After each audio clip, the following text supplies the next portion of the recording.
이상입니다. 강원 북부 산지에는 오늘과 내일 10에서 30cm, 최대 50cm가 넘는 많은 눈이 오겠습니다. 뉴스를 마칩니다. 아나운서 김종현이었습니다. KBS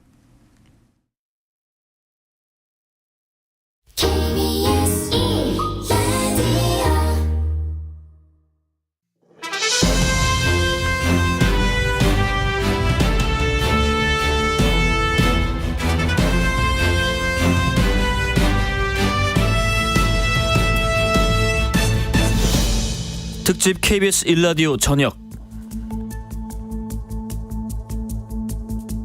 안녕하세요. 특집 KBS 1라디오 저녁 진행자 KBS 김용준 기자입니다. 국민의힘 김기현 대표가 사퇴한 뒤 여당은 비대위 체제로 전환하기로 했고 민주당에서도 비대위를 구성해야 한다는 목소리가 나왔습니다. 50년 뒤 대한민국 인구는 3,600만 명대까지 추락할 거라고 오늘 통계청이 발표했는데요. 1970년대 후반 수준까지 감소하는 겁니다. 반면에 2050년에는 인구 절반가량이 고령이 될 전망입니다. 생산 연령 인구수가 현재 절반에도 못 미친다는 거죠. 상황이 이런데도 정치권은 출산 기피, 소득 불평등, 집값, 청년, 노후 등 산적한 문제 해결보다 내년 총선 밥그릇 싸움뿐입니다. 여야 비대위가 아니라 미래 비대위를 꾸려야 하지 않을까요? 노래로 시작하겠습니다. 오지은과 이상순이 부릅니다. 또 왜 그래?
계속 내가 얘기하잖아.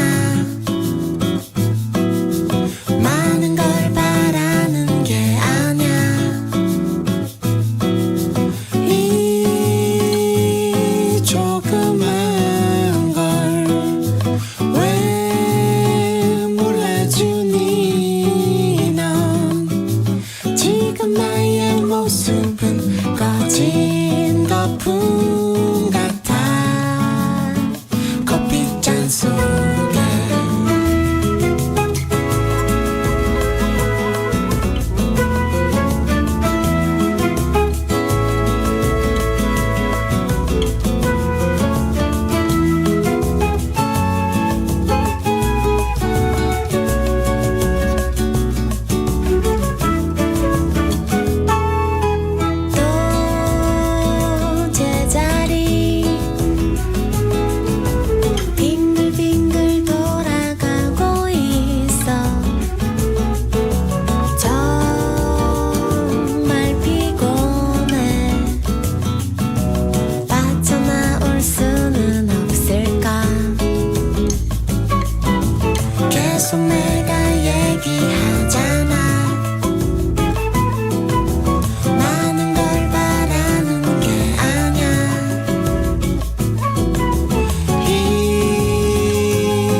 뉴스 브리핑입니다. 뉴스 브리핑 맡아주실 서은영 뉴스 큐레이터 모셨습니다. 안녕하십니까? 안녕하세요. 예, 저희가 준비한 소식을 전하기 전에 먼저 기상 관련 좀 소식 좀 전하고 이어가겠습니다.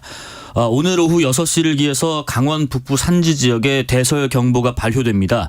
해당 지역 주민분들은 외출을 가급적 피해 주시고요. 근처 도로나 또 옥상에 쌓인 눈은 가족이나 이웃과 함께 치워서 사고를 예방해 주시길 바라겠습니다. 가급적 대중교통을 이용해 주시고요. 교량이나 얼음이 언 구간은 특히 위험하기 때문에 안전 운전하시기 바라겠습니다. 행정안전부에서 전해드렸습니다.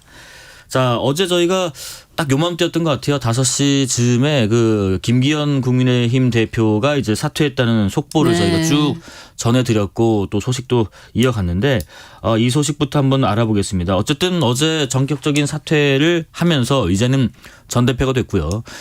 대표가 공석 상태이기 때문에 그러면 국민의힘 지도부는 나머지 지도부들은 어떻게 할 것인지 네. 또 비상대책위, 비대위 체제로 전환되는지 여러 가지 궁금한 점이 많습니다. 네, 일단은 비대위 체제로 갈 거다라는 이야기들이 어제부터 계속 나왔는데 네. 이게 확정이 됐습니다.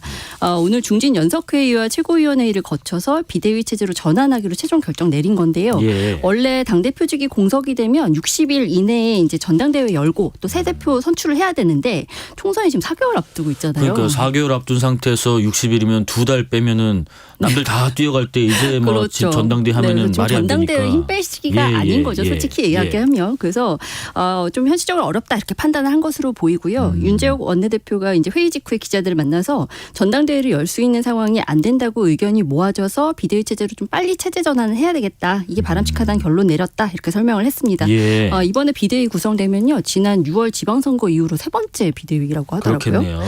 국민의힘은 비대위 구성에 대한 이제 당내 의견 수렴을 위해서 내일 비상의원 총회를 열 예정이고 또 뭐 당 안팎으로도 여러모로 이제 좀 이 의견을 모은다는 방침인데 예. 일단 오늘 또 최고위원회에서는 김기현 전 대표 이제 뒤를 이어서 이 지명직 최고위원 또 정책위의장 사무총장 포함한 임명직 당직자들이 일괄 사퇴 결정을 했습니다. 네, 근데 네. 당장은 좀 당이 위기 상황이잖아요. 그래서 리더십 공백이 좀 심각해질 수 있으니까 새 지도부 구성될 때까지는 좀 일단은 이 역할을 계속하자 이렇게는 예. 결론을 내린 것으로 보입니다. 그러니까 이제 대표가 그만뒀기 때문에 사실 그동안의 기존 수순을 보면 나머지 지도부도 뭐 일괄 사퇴 이런 게 그렇죠. 수순이긴 운명을 했는데 같이 하죠. 지금 그래버리면 완전 붕 떠버리니까 네. 얼른 비대위 체제를 꾸리든 아니면 다른 방법을 택하든 일단 남은 지도부가 비대위가 꾸려질 때까지는 뭐 간다 이런 얘기인 것 같은데 그러면 비상대책위원장, 비대위원장 뭐 물망에 오르는 분들이 꽤 계신데 어떤 분들이 제일 유력해 보이세요?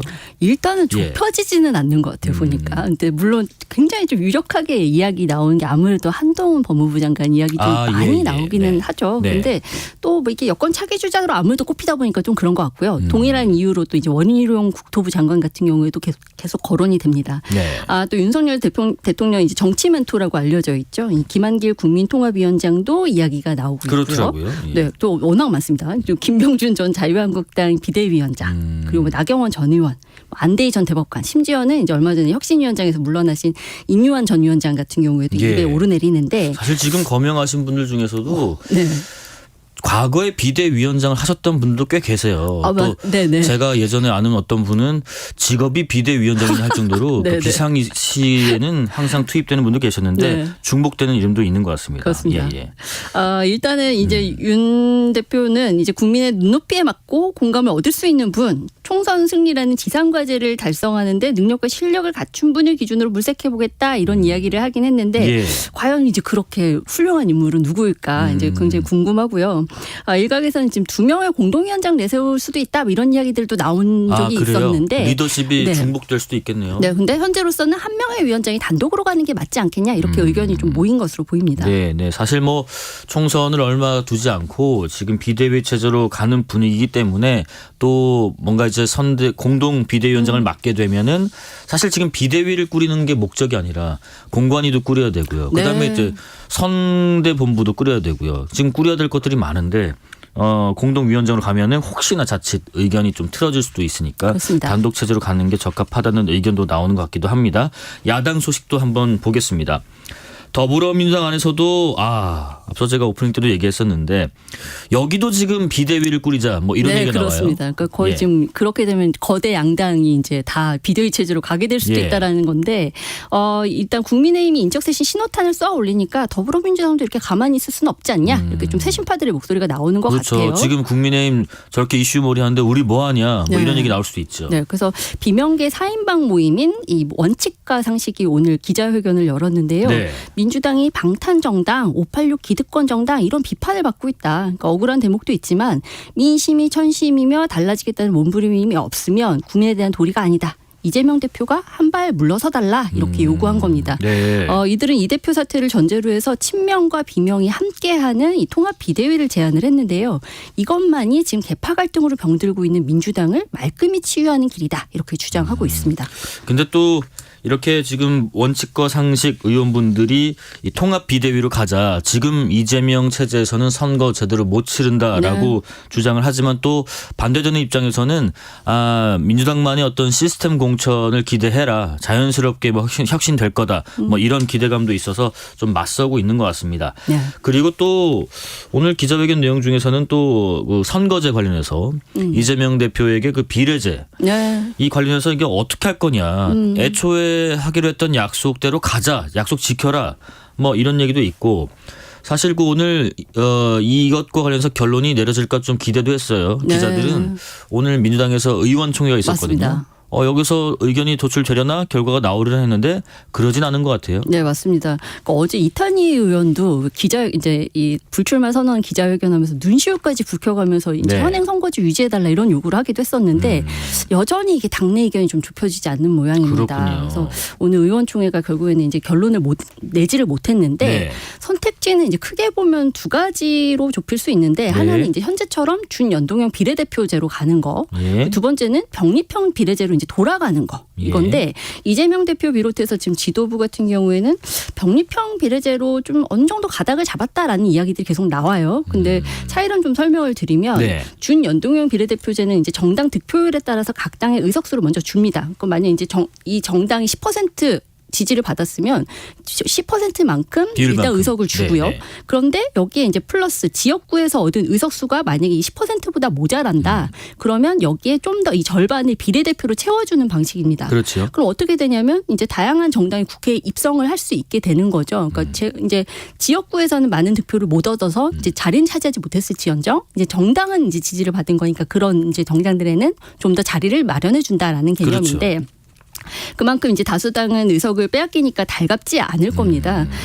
근데 이제 반대로 이제 준연동형 비례대표제는 이탄희 의원처럼 이제 비명계 민주당 비주류 의원들이 주로 찬성을 하는 반면에 예. 2016년 총선까지 이제 시행했던 병립형 같은 경우에는 이제 지역구와 비례대표를 아예 나눠서 선출을 하는 거죠. 네네. 그래서 각각의 이제 득표율을 나눠 갖는 거라서 이제 소수 정당이나 제3지대에는 그만큼 원내 입성은 좀 어려워진다. 문턱이 높아진다라는 효과가 있고요. 그렇죠. 그래서 민주당 지도부뿐만 아니라 이제 국민의힘도 찬성하는 것으로 알려져 있는데 예. 현재로서는 일단 민주당도 뭐 다음 주에 한 번 더 의총 열고 뭐 결론 낼 거다 뭐 이런 전망들 나오는데 지금 뭐 국민의힘도 물론이제 이 논의를 같이 해야 되는 지금 협상 테이블에 앉아야 되는 상대잖아요. 네. 근데 지금 뭐 아까 저희도 짚어봤습니다만 비대위 체제 전환이 지금 상당히 시급한 과제인데 이 이야기를 할 만한 이제 이 테이블이 과연 제대로 마련이 될 것이냐 이거에 대해서는 좀 더 지켜봐야겠습니다. 사실 뭐 이런 소식을 계속 전해드리고 있는데 청취자분들께서는 정말 그게 뭐가 그렇게 중요한지 지금 우리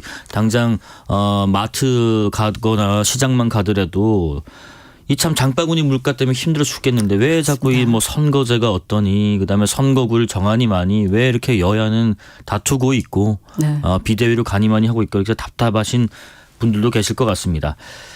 돈봉투 살포 의혹으로 지금 검찰 수사 중인 송영길 전 민주당 대표 지금 구속영장이 청구가 일단 됐고요. 영장 실질 심사를 앞두고 있고요. 언제쯤 이 결과가 나올 것 같으세요? 지금 심사가 다음 주 월요일이다라는 보도가 오늘 나왔어요. 네. 그러니까 이제 다음 주 월요일에 이제 뭐 오전에 이제 실제 심사 한번 진행되면 아마 이제 결정은 그날 밤이나 이튿날 새벽에 결정이 될 것으로 보이는데요. 예. 일단 이제 송 전 대표 혐의 내용은 2021년 전당대회 앞두고 합계 6천만 원 정도 이제 돈봉투 20개를 만들어서 네네. 캠프 지역 본부장들에게 제공한 혐의. 또 이제 후원 조직 통해서 불법 정치 자금 7억여 원을 받은 혐의입니다. 네. 송 전 대표 일단 검찰이 정치적 기획 수사 벌이고 있는 거다. 그러면서 혐의를 전면 부인하고 있는데 이번 영장 심사 누가 맡았나 봤더니 이제 이재명 대표 구속 심사 맡았던 이제 유창훈 영장 전담 부장 판사인 거예요. 예. 근데 이 대표 같은 경우에 이제 불구속으로 이제 기각이 결정이 됐었죠. 됐었죠. 예, 예. 그리고 앞서서 이제 돈봉투 사건 관련으로 강내구 전 한국수자원공사 상임감사위원 그리고 박용수 전 보좌관에 대해서도 구속영장 발부한 바가 있는데 반면에 이제 송 전 대표한테 선거자금 건넨 혐의를 받는 무소속 이성만 의원 같은 경우에는 영장이 기각되기도 했습니다. 네. 그래서 지금으로서는 송 전 대표 같은 경우에는 구속이 될까 말까 이거는 또 판단하기 좀 어려운 상황이고요. 검찰은 일단 증거인멸 우려가 크다면서 구속 수사가 불가피하다라는 입장입니다. 예, 뭐 하여튼 송 전 대표는 본인 SNS 통해서도 변호사와 함께 영장 실질 심사 잘 준비하겠다 이런 입장을 밝혀서 뭐 기각에 자신을 보이는 것처럼 느껴지지만은 심사는 해봐야겠죠. 다음 주 초쯤 결과가 나올 것 같다는 설명이었습니다. 경제 소식도 한번 보겠습니다. 우리 시간으로는 오늘 새벽 미국 그 중앙은행 연방준비제도가 기준금리 결정했는데 이번까지 3번 연속 동결 결정 내렸고요. 그러면은 내년에는 또 금리를 내릴 수 있을 가능성이 있는지도 궁금하고요. 네, 이 제롬 파월 연준 의장이 이제 이번에 어떤 발언을 했냐면 지금의 기준금리가 고점인 것 같다. 이번 회의에서 금리 인하 시점을 논의했다. 네네. 이런 발언을 했습니다. 그러니까 상당히 주목할 만한 발언인데 예, 예. 달리 해석해 보면 금리를 더 이상은 올리지 않겠다. 그리고 나아가서 내년에는 내릴 거다. 이런 선언으로 좀 해석을 할 만한 거죠. 예, 예. 원래 연준이 이제 3월, 6월, 9월, 12월 이렇게 4번에 걸쳐서 금리 결정 회의 참석자들이 내년 금리를 어떻게 예상하는지를 이렇게 점으로 찍어가지고 보여준 점도표를 공개를 하거든요. 예. 그런데 지금 이제 12월이니까 점도표가 나왔겠죠. 예. 근데 오늘 공개된 점도표를 봤더니 지금 미국 기준금리가 이제 5.5%인데 내년 말에는 4.75%가 될 거다. 그럼 이제 5.5 빼기 4.75 하면 이제 0.75. 그러니까 지금 보통은 0.25%포인트씩 조정을 하니까 3번에 걸쳐서 총 0.75%포인트 내릴 거네? 이렇게 예상을 해볼 수 있는 거죠. 네네. 물론 이제 시장의 상황이 달라지면 이것도 뭐 달라질 수는 있습니다만 그렇습니다. 미 연준의 금리가 어떻게 변화가 있으면 자연스럽게 우리도 영향을 받게 되고 그러다 보니까 우리도 좀 기대 금리 효과도 있는데 우리나라 금리 좀 내립니까? 내리게 될까요? 어떨까요? 네, 우리도 예. 이제 어제나 저제나 이제 그 뉴스를 좀 기다리고 있는 분들도 많이 있으실 예. 텐데요. 뭐 미국 채권 시장도 그렇지만 우리 채권 시장 역시 지금 금리 인하 가능성을 일찌감치 반영을 하기 시작을 했습니다. 예, 그래서 예. 만기 5년물 이상 장기채부터 지금 금리가 막 빠르게 내려가고 있는 분위기인데 특히 이제 은행채 금리를 우리가 좀 주목하는 거는 우리가 당장 이제 집 때문에 대출받은 주택담보대출 금리가 여기에 연동이 되거든요. 네네. 그래서 어제부로 이제 이게 금리가 좀 내려가다 보니까 주담대 고정금리 하단이 연 3%대까지 내려왔다 이런 뉴스도 있더라고요. 고정금리가요. 그렇습니다. 그렇죠? 네. 네, 이렇게 시장 금리는 좀 빠르게 떨어지고 있지만 우리나라의 경우에는 좀 기준금리 인하를 급진적으로 하지는 않을 거다 이런 이야기들이 좀 계속 나오는데 예. 최근 2년간 이제 빠른 속도로 미국은 금리를 계속 올렸단 말이죠. 네네. 계속 보면 이 그래프를 그려보면 계단으로 쭉쭉쭉쭉 계속 올라가는데 우리나라는 지금 거의 1년 가까이 기준금리 동결하면서 3.5% 머물고 있거든요. 그래서 네. 금리 차가 상당히 많이 벌어진 상태입니다. 그러니까 역전이 된 것도 모자라서 차이가 상당히 벌어진 상태인데 예. 게다가 좀 이제 요즘 우리 정부에서 가장 신경 쓰는 게 뭐예요? 가계부채잖아요. 예, 예. 그러니까 이 가계부채 관리가 워낙 중요한 과제니까 지금 당장 금리 인하하면은 집사라는 신호로도 보일 수도 있고 가계부채 늘어나게 내버린다는 신호로 보일 수밖에 없기 때문에 네. 이거는 좀 금리 인하 속도는 내기가 어렵다. 이런 분석이 지배적입니다. 경제부총리 후보자도 지금 꽃샘추위 기간이다 했는데 이 꽃샘추위가 지나고 좀 따뜻한 날이 좀 오기를 바라보겠습니다. 오늘 그리고 중국과 러시아 군용기 6대가 우리의 방공식별구역 카디즈라고 부르는 곳을 진입하는 일이 있었는데 왜 그랬는지 추가 소식이 있는지도 궁금합니다. 네, 오늘 오전 11시 53분부터 낮 12시 10분까지 이제 중국 군용기 2대 러시아 군용기 세대가 이제 보통 카디즈라고 부르는 이제 한국 방공 식별구역에 진입을 했다가 네. 이탈을 했다. 그런데 영공 침범은 없었고 이제 공군 전투기 투입해서 우발 상황에 대비한 전술 조치 실시했다. 이렇게 합동참모본부가 밝혔습니다. 방공식별구역이 좀 먼저 헷갈리신 분들 계실 거예요. 네. 네네. 근데 이게 뭐냐면 우리나라의 이제 영공을 방해하기 위해서 이제 비행을 통제하는 구역인데요. 말하자면 영공에서 무력 충돌이 일어나지 않게 하는 완충지대 정도라고 이해하시면 될 것 같습니다. 예. 그래서 외국 항공기가 이제 이 지역에 진입을 하려면 24시간 전에 우리 당국의 허가를 받는 게 관례라고 해요. 네. 근데 올 들어서 이제 중국과 러시아 그 중에서 특히 이제 중국의 군용기가 이제 사전 통보 없이 진입하는 일이 빈번하게 좀 발생을 했다고 합니다. 근데 이걸 두고 이제 한중 관계가 악화됐다는 방증이다. 뭐 이런 분석도 있긴 하던데 이게 군사 도발 목적인지는 사실 아직으로서는 좀 불분명합니다. 예. 근데 이런 일이 발생하면 이제 우리 국방부는 보통 이제 이 침입이 발생한 이 나라에다가 항의를 하고 재발 방지 촉구를 하는데 보통은 이제 중국이나 러시아에서도 뭐 통상적인 훈련 상황이었다. 그러니까 의도하고 그런 것이 아니라 뭐 이렇게 됐다. 그렇게 원론적 입장만 좀 밝힌다고 합니다. 예, 그러니까 우리나라가 한반도 주변으로 이제 한국 방공식별구역이 있고 또 중국의 방공식별구역도 있고 네. 일본의 방공식별구역도 있고 또 중첩되는 곳도 있고 이러다 그렇죠. 보니까 사전에 좀 알려서 자 우리 들어간다. 뭐 훈련 목적이다. 뭐 가령 아니면 뭐 초계 비행이다 이렇게 알리는데 그런 거 없이 중러 군용기가 같이 들어온 걸 한 반년 만인 것 같아요. 제가 알기로는. 그러다 보니까 아마 중러 공중연합훈련의 일환이 아닌가 또 군에서는 판단하는 것 같고요. 통상적인 움직임은 아니다 보니까 또 예의주시를 하는 것 같습니다. 자, 마지막 소식 알아보겠습니다. 앞서 저희 오프닝 때도 제가 잠깐 소개해드렸는데 통계청의 통계 발표가 있었습니다. 50년 뒤에는 우리나라 인구의 절반 가량이 고령층 노인이 될 거다 이런 네. 소식이 왔습니다. 상당히 우울한 통계가 이제 오늘 예. 나왔는데요. 통계청이 이제 앞으로 출산율이 이 정도면 10년 뒤, 20년 뒤, 길게는 뭐 50년 뒤에 우리나라 인구가 몇 명이 될 겁니다. 이런 예측을 내놓거든요. 그렇죠. 이거를 장래 인구 추계라고 합니다. 그 통계가 이제 오늘 나온 건데요. 네네. 일단 여성 한 명당 0.7명의 아이를 낳는 지금 수준이 만약에 계속 유지된다. 그러면 이제 50년 뒤에는 우리나라 인구가 3천만 명대를 겨우 유지한다라는 전망이 나왔고요. 네네.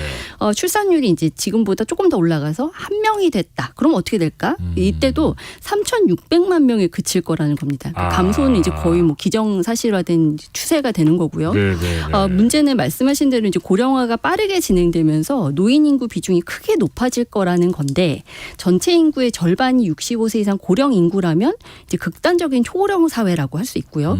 그만큼 젊은 세대의 이 부양 부담이 커질 수밖에 없다는 거죠. 네. 우리나라 인구는 지금 2020년에 이미 정점을 찍었는데 이건 달리 말하면 이제 사망자 수가 출생아 수를 지금 계속 넘어서고 있다는 거거든요. 그래서 이번 통계에서는 또 100년 뒤 인구 전망도 나왔는데 최악의 경우 이제 최악의 시나리오대로라면 1,080만 명대까지 추락할 거다. 이런 암울한 수치가 나오기도 했습니다. 사실 이제 어떤 나라가 유지가 되기 위해서는 절대적인 그 숫자가 필요합니다. 인구수가 네. 필요하고요. 그리고 아까 지금 서은영 큐레이터 설명하신 것을 들어보면 출산율이 그러니까 반등을 하더라도 네. 그래도 50년대 인구가 3,600만 명. 만약에 현재대로 가면 3천만 명대. 네. 더 줄면 더 주는 거고요.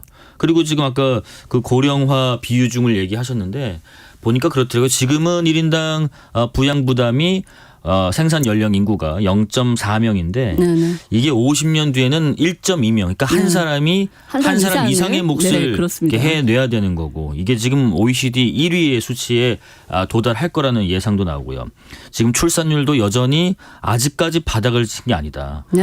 연간 16만 명까지 줄을 수 있다. 이런 통계를까지 종합적으로 나와서 사실 미래 먹거리 또 우리 생산 연령이 어떻게 이 고령층을 부양할 것인지에 대한 대책 또 그만큼 부양하는 만큼 그 청년들에게 들어가는 국가의 어떤 비중들 노력들 고민할 것들이 참 많은데 정치권이 조금 진정을 하고 얼른 총선에 물론 중요하겠죠. 총선을 승리해야 여러 가지 정책을 입안할 수 있으니까 다만 국민들이 걱정하는 이런 부분들도 좀 헤아려 줬으면 하는 바람을 가져보겠습니다. 뉴스브리핑 서은영 뉴스 큐레이터였습니다. 고맙습니다. 감사합니다. 실시간 교통정보 알아보겠습니다. 아직도 비가 오나요? 빗길 운전 조심하시고요. 교통정보센터 이승미 씨 나와주세요. 네, 이 시각 교통정보입니다. 도로 상황이 내내 어렵습니다. 빗길이라 평소보다 많이 밀리고요. 사고도 자주 발생하고 있습니다. 중앙고속도로 춘천 방향 대동유금소 3차로에서 화물차 단독 사고를 처리하고 있고요. 6km 구간 정체입니다. 부산 방향은 대동요금소에서 삼락까지 밀리고 있고 대구 부산고속도로 대구 방향으로는 덕천 졸음쉼터 부근에서 사고 여파로 정체입니다. 경부고속도로 서울 방향으로 천안 삼거리 휴게소에서 천안나들목 부근까지 밀립니다. 안성나들목에서 안성 분기점까지 9km 구간 정체고요. 남사 진리에서 동탄 분기점까지도 속도 내기 어렵습니다. 이후 기흥에서부터 다시 밀립니다. 신갈까지 정체고 또 서울요금소에서 한남까지도 막힙니다. 영동고속도로 인천 방향으로 양지에서 용인까지 정체고요. 동수원부터는 반월터널까지 19km 구간에서 정체고 군자 분기점에서 월곶까지도 막힙니다. KBS 교통정보센터였습니다.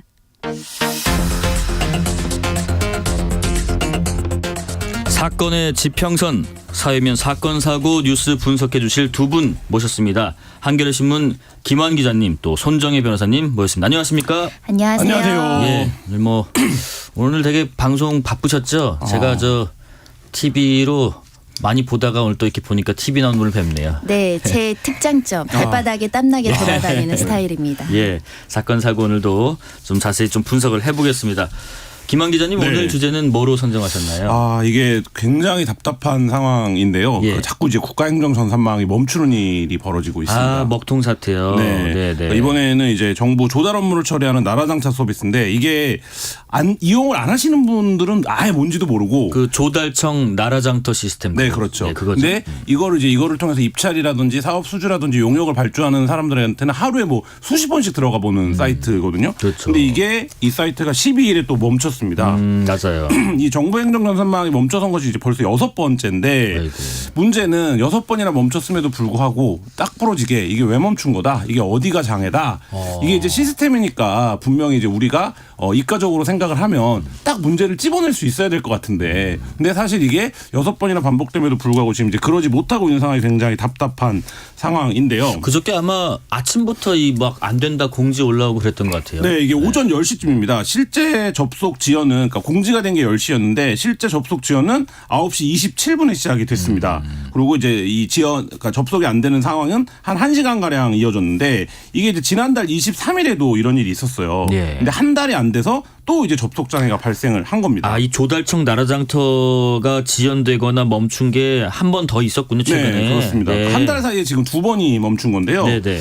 근데 이제 뭐 이렇게 설명을 해요. 근데 이게 어떤 문제가 발생하냐면 이게 발주를 내는 사이트잖아요. 그러니까 마감 시간이 정해져 있습니다. 그렇죠. 그러니까 1분 1초라도 늦으면 사실 이게 이제 입찰이 안 돼요. 그렇죠. 근데 갑자기 다 준비를 해놓고 내가 출근해서 만약에 사인해서 9시 반에 제출해야겠다라고 생각한 사람들은 제출을 못하게 된 거죠. 그러니까 이제 조달청은 당일 마감 시간을 일괄적으로 좀 연기하는 조치를 일단 취했고 한 2,500여 건 정도가 이 제때 제출되지 못했다고 해요. 아이고, 근데 2,000건 넘네요. 이유가 뭐냐라고 설명을 하면 평소에는 하루 평균 한 11만 건 정도 입찰 참여가 이루어지는데 연말이라서 계약이 몰렸다는 겁니다. 그러니까 한 5배 정도 집중이 됐다. 이게 조달청 관계자의 설명입니다. 그러니까 좀 편하게 쉽게 얘기하면 부하가 걸렸다, 과부하가 걸렸다 이런 얘기죠. 네. 근데 사람들은 좀 납득이 안 된다는 반응이에요. 왜냐하면 12월에 입찰이 많은 걸 몰랐냐. 첫 번째 이겁니다. 그러면 서버 증설이라든지 당연히 다량 접속이 있을 거를 예상하고 준비를 했어야 되는데 그게 이제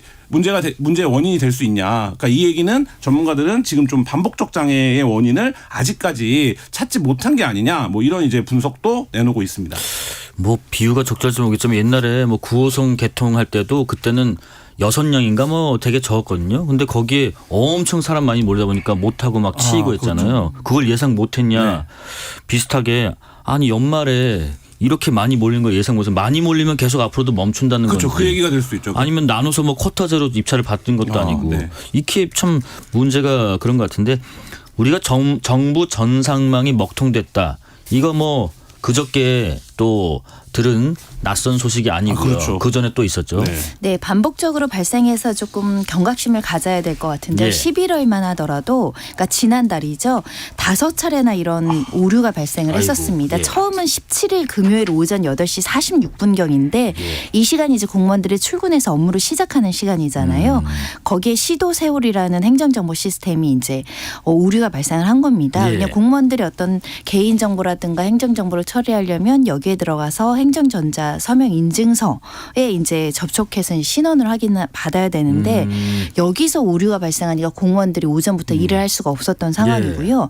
그리고 중요한 게 이제 대민 서비스로 정부24 서비스를 우리가 제공하고 있는데 이 온라인 민원 서비스도 같은 날 오후 1시부터 이제 공무원들이 일을 못하니까 서비스가 중단이 됐는데 이게 그때 또 하필 또 금요일이었어요. 네, 맞습니다. 이게 네. 뭐 화요일 뭐 월요일 이랬으면 그 다음 날도 평일이고 하니까 뭐가 좀 일 처리를 네. 좀 기다려 할 수 있는데 다음 날 주말이란 말이죠. 네. 그래서 더 막 난리였었어요. 금요일 날 마무리해야 되는 일들이 있으니까. 네, 예. 이게 정부24는 뭐 손쉽게 예를 들면 초본을 발급받는다던가 예를 들면 전입 신고를 한다던가 이런 각종의 실생활 업무들이 있잖아요. 오늘 이사를 해서 꼭 전입 신고를 오늘 받고 확정일자를 오늘 받아야 되는데 그리고 그래야 뭐 예를 들면 전세자금 대출이 나온다던가 맞아요. 이런 게 이제 연관되어 있잖아요. 뭐 중고차 사는 분도 마찬가지예요. 네, 근데 이게 이제 서류 발급이 안 돼 있고 이게 또 언제 재가동될지 모르니까 계속 금요일 오후 내내 기다리는 거죠. 이 업무를 처리하기 위한 분들은. 그래서 결국은 기다렸는데 일단 매뉴얼상으로는 이런 장애가 발생하면 2시간 45분 만에 복구하도록 이렇게 설정되어 있다고 합니다. 그런데 이번에는 장애가 발생한 후부터 완전 정상화가 되기까지 56시간. 아이고. 그러니까 이틀 넘게 예. 사실 기다린 분들이 많다 보니까 예, 예. 굉장히 초조하게 나 손해보는 거 아니야 이거 어떻게 해 막 이런 문제가 생겼고요. 일부는 행안부의 지시로 소급 적용해라. 수기로 작성을 해주고 오면 확정일자 같은 거 소급 발급해달라고 뒤늦게 어떤 조치가 이루어지긴 했지만 네. 개인 당사자 입장에서 굉장히 당혹스러울 수 있는 상황이고 네. 마찬가지로 11월 22일도 주민등록 시스템 20분간 오류였습니다. 주민등록 굉장히 우리한테는 그 평상시에 뭐 이런 거 필요 없는 분들은 상관없는데 이날 내가 주민등록 업무 처리하시는 분은 곤란했을 것 같고요. 예. 23일에는 조달청 나라장터 전산망이 1시간 정도.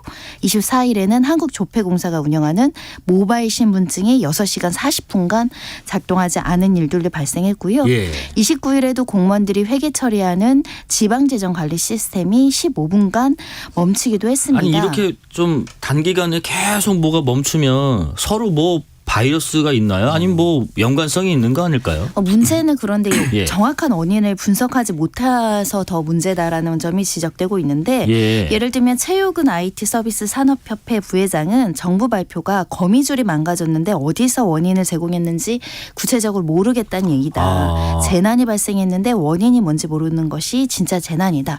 이렇게 문제점을 지적하고 있는데요. 이게 이제 어떤 시스템이 예를 들면 국가정보자원관리라는 곳에서 관리를 하는데 이 예를 들면 보안, 운영, 관리, 서버를 제각기 업체 중소기업에 산발적으로 관리를 맡긴다는 거예요. 그러니까 통합적으로 관리가 안 되다 보니까 도대체 어디서 오류가 났는지가 정확해지지 않고 찾아내는데 오랜 시간이 걸린다고 합니다. 예. 아 근데 이렇게 우리가 정부의 전산망이 먹통이 되거나 마비되는 일도 있었지만은 일반적인 어떤 전산 또 우리가 자주 쓰는 통신 네. 뭐 이런 거가 마비됐던 거를 경험해줬던 적도 있잖아요, 그죠? 그게 이제 가장 대표적인 게 이른바 이제 카카오 먹통 사태인데요. 예. 이때 실제로 기자들은 어떤 일이 있었냐면 카카오가 멈췄다는 걸 카카오로 보고해야 되는 상황에 빠집니다. 그래서 아주 그냥 난리가 나는 혼란이 발생하는데 근데 저도 기억나는 게 네. 무슨 메신저를 다운을 받자라는 거를 전파를 해야 되는데 그것도 카카오톡으로 못하니까 네. 그 전파조차 안 돼서 일일이 전화를 다 그렇죠. 돌리고 네. 야 우리가 그때 엄청 아찔했죠. 하지만 네. 또 일부 우리 막내급 기자들은 이때다 하고 잠깐 한숨 돌리기도 한숨을. 했다고 하는. 저는 이때 도로 위에서 내비게이션을 그것만 깔아놔가지고 길을 찾을 수가 없는 거예요. 차량에 내비가 없거든요. 있는데 제가 사용하지를 않아가지고 그래갖고 맞죠. 이제 이 회사 거 내비게이션 많이 갑자기 쓰죠. 어플을 다른 거를 막 받아가지고 그것도 찾아간 줄 잘못해서 사고 날 수 네. 있죠. 그때 이제 우리가 전 국민이 얼마나 독점적인 IT 환경에 놓여져 있는가가 그대로 노출된 사건이었는데요. 네. 이게 이제 외부 요인 때문이었습니다. 판교 데이터 센터에 화재가 났어요. 맞아요. 그래서 이제 먹통이 됐는데 완전 복구까지, 그러니까 이러면 화재가 나기 전 상태, 그러니까 부분 복구는 물론 이제 시간 순차적으로 이루어졌습니다만 완전 복구까지 무려 127시간 30분이 소요가 됐습니다. 이때 그래서 이제 사진 간다. 네. 아니, 동영상은 아직 안 간다. 나는 아직 안 오는데 뭐 너는 가? 뭐 뭐 이러고 음악은 되니 뭐 네. 이런 걸 막 물어보고 했었는데 127시간 30분 네. 복구까지. 이때 이제 그래서 그 김범수 창업자가 국회 국정감사에 출석해서 대국민 사과까지 했고 예. 이때는 굉장히 단순한 질문이었어요. 아니 데이터 센터에 당연히 불이 날 수도 있고 외부가 침입할 수도 있고 어떤 사고가 날 수 있는데 맞아요. 그거에 대한 백업이 없는 거냐 그러면 카카오는 이 당연한 질문. 이렇게 규모가 큰 IT 업체가 이걸 했었고 이 이제 질문에 에서 카카오가 이제 그 제대로 된 대답을 못했었고 이 부분에서 이제 어떤 문제가 또 발생했냐면 우리나라의 공적 서비스의 많은 부분을 카카오나 네이버에게 사실상 이제 위탁을 주고 있는 상황입니다. 그러니까 예를 들면 이런 거죠. 아까 마비됐다는 정부24 사이트에서 개인 인증을 받으려면 어떻게 해야 되냐? 카카오나 뭐 아니면 최근에는 뭐 토스나 이런 신용 앱들을 연동이 돼야 되는 건데 맞아요. 이게 안 되면 정부24가 돌아가도 나의 인증 수단이 여기에 있기 때문에 그렇죠. 내가 나를 인증할 수 없는 이런 이제 상황이고 아까 저희가 단체 대화방 얘기했습니다만 이 사건 이후에 조금 달라지긴 했습니다만 이 사건 전까지도 공무원들도 기자들도 그다음에 심지어 학교에서 안내를 주는 공식적인 공지도 다 카카오톡 채팅방을 이용을 했었단 말이에요. 군에서도 카카오톡 많이 써요. 그렇죠. 네, 그러면 안 되는데. 네. 네네. 그러니까 이거를 분석해 보니까 90% 이상이 재난 대응 모바일 상황실조차도 이제 카카오톡에서 운영을 하고 있었던 거예요. 그러니까 이게 마비가 된다라는 거를 저희가 이제 상상을 못 하고 있다가 마비가 되니까 거의 모든 네트워크 상황이 멈춰버리는 이런 일이 굉장히 좀 아찔한 사고가 있었고 이 사고 이후에 관련법 개정이라든지 뭐 제도 개선이라든지 여러 가지가 이루어지고 있는데 근데 이런 부분들도 있습니다. 사실 카카오나 네이버는 개인 사업, 그러니까 사업자잖아요. 예. 이 사업자가 본인들의 서버 정보라든지 네트워크 정보를 다 공개하고 이거에 대한 뭐 말하자면 백업 매뉴얼을 뭐 정부 차원에서 관리하고 이게 맞는 거냐 뭐 이런 부분들도 있는데 현실적으로는 전 국민이 이 서비스를 이용하고 있기 때문에 사실 이 부분에 대한 개선 방안이 필요하다 이런 지적들 지금 이제 뭐 여전히 법제가 논의 중에 있고요. 뭐 저도 굉장히 열심히 취재했던 건 중에 하나인데 KT 아현지사 화재. 네, 기억나실 겁니다. 이때 저는 사회부 기자였기 때문에 여기 앞에서 중계를 했던 기억이 납니다. 네, 저도 현장도 가고 뭐 KT 관계자들한테 시연도 보고 뭐 이랬던 기억이 나는데요. 근데 이게 문제가 컸던 게요. 처음에는 화재 중계로 가다가 갑자기 그 주변에 먹통이 난 그 가게들 중계로 갔다가 마지막에는 보상을 뭐 몇천 원 주님 중계했다가 네. 이게 굉장히 사안이 오래 길게 갔었어요. 그죠? 네, 그렇습니다. 예. 그래서 이게 사실상 우리의 모든 경제 활동과 사회적인 활동이 결국에 네트워크 위에 있다라는 거를 사회적으로 입증했던 사건 중에 하나인데요. 네. 이 사건도 굉장히 간단합니다. 2018년 11월 24일 날 아현지사 건물 지하 통신구에서 화재가 발생했습니다. 그러면 화재가 났으니까 당연히 일시적인 통신 장애나 지연이 있을 수밖에 없는데 이게 장기화된 거예요. 맞아요. 그러다 보니까 이 아현지사 하나에서 서울 중구, 용산구, 서대문구, 마포구, 은평구, 경기도 고양시 일부 지역까지를 관할하고 있었던 겁니다. 그렇죠. 그러니까 휴대전화, 초고속 인터넷, IPT 서비스가 다 장애가 된 건데 네네. KT는 지금은 이제 아닙니다만 국가기관통신망의 역할을 하기 때문에 이런 거죠. 내 핸드폰이 안 된다. 그러면 일반 전화로 내 핸드폰이 안 된다고 전화를 해야겠다. 일반 전화를 들었는데 일반 전화도 안 되는 거죠. 맞아요. 이게 왜 이래? 테레비 무슨 일이 났나? 테레비를 틀어야 되는데 테레비도 안 나오는 거예요. 옛날 분이시네요. 텔레비전. 텔레비전이죠. 네, 네, 예. 네. 뭐 이런 상황인 겁니다. 네. 그럼 인터넷 전화는 되나? 망은 연결돼 있는 거 아니야? 근데 인터넷에 들어가 보니까 인터넷도 안 되는. 안 되죠. 뭐 이런 상황이어서 네.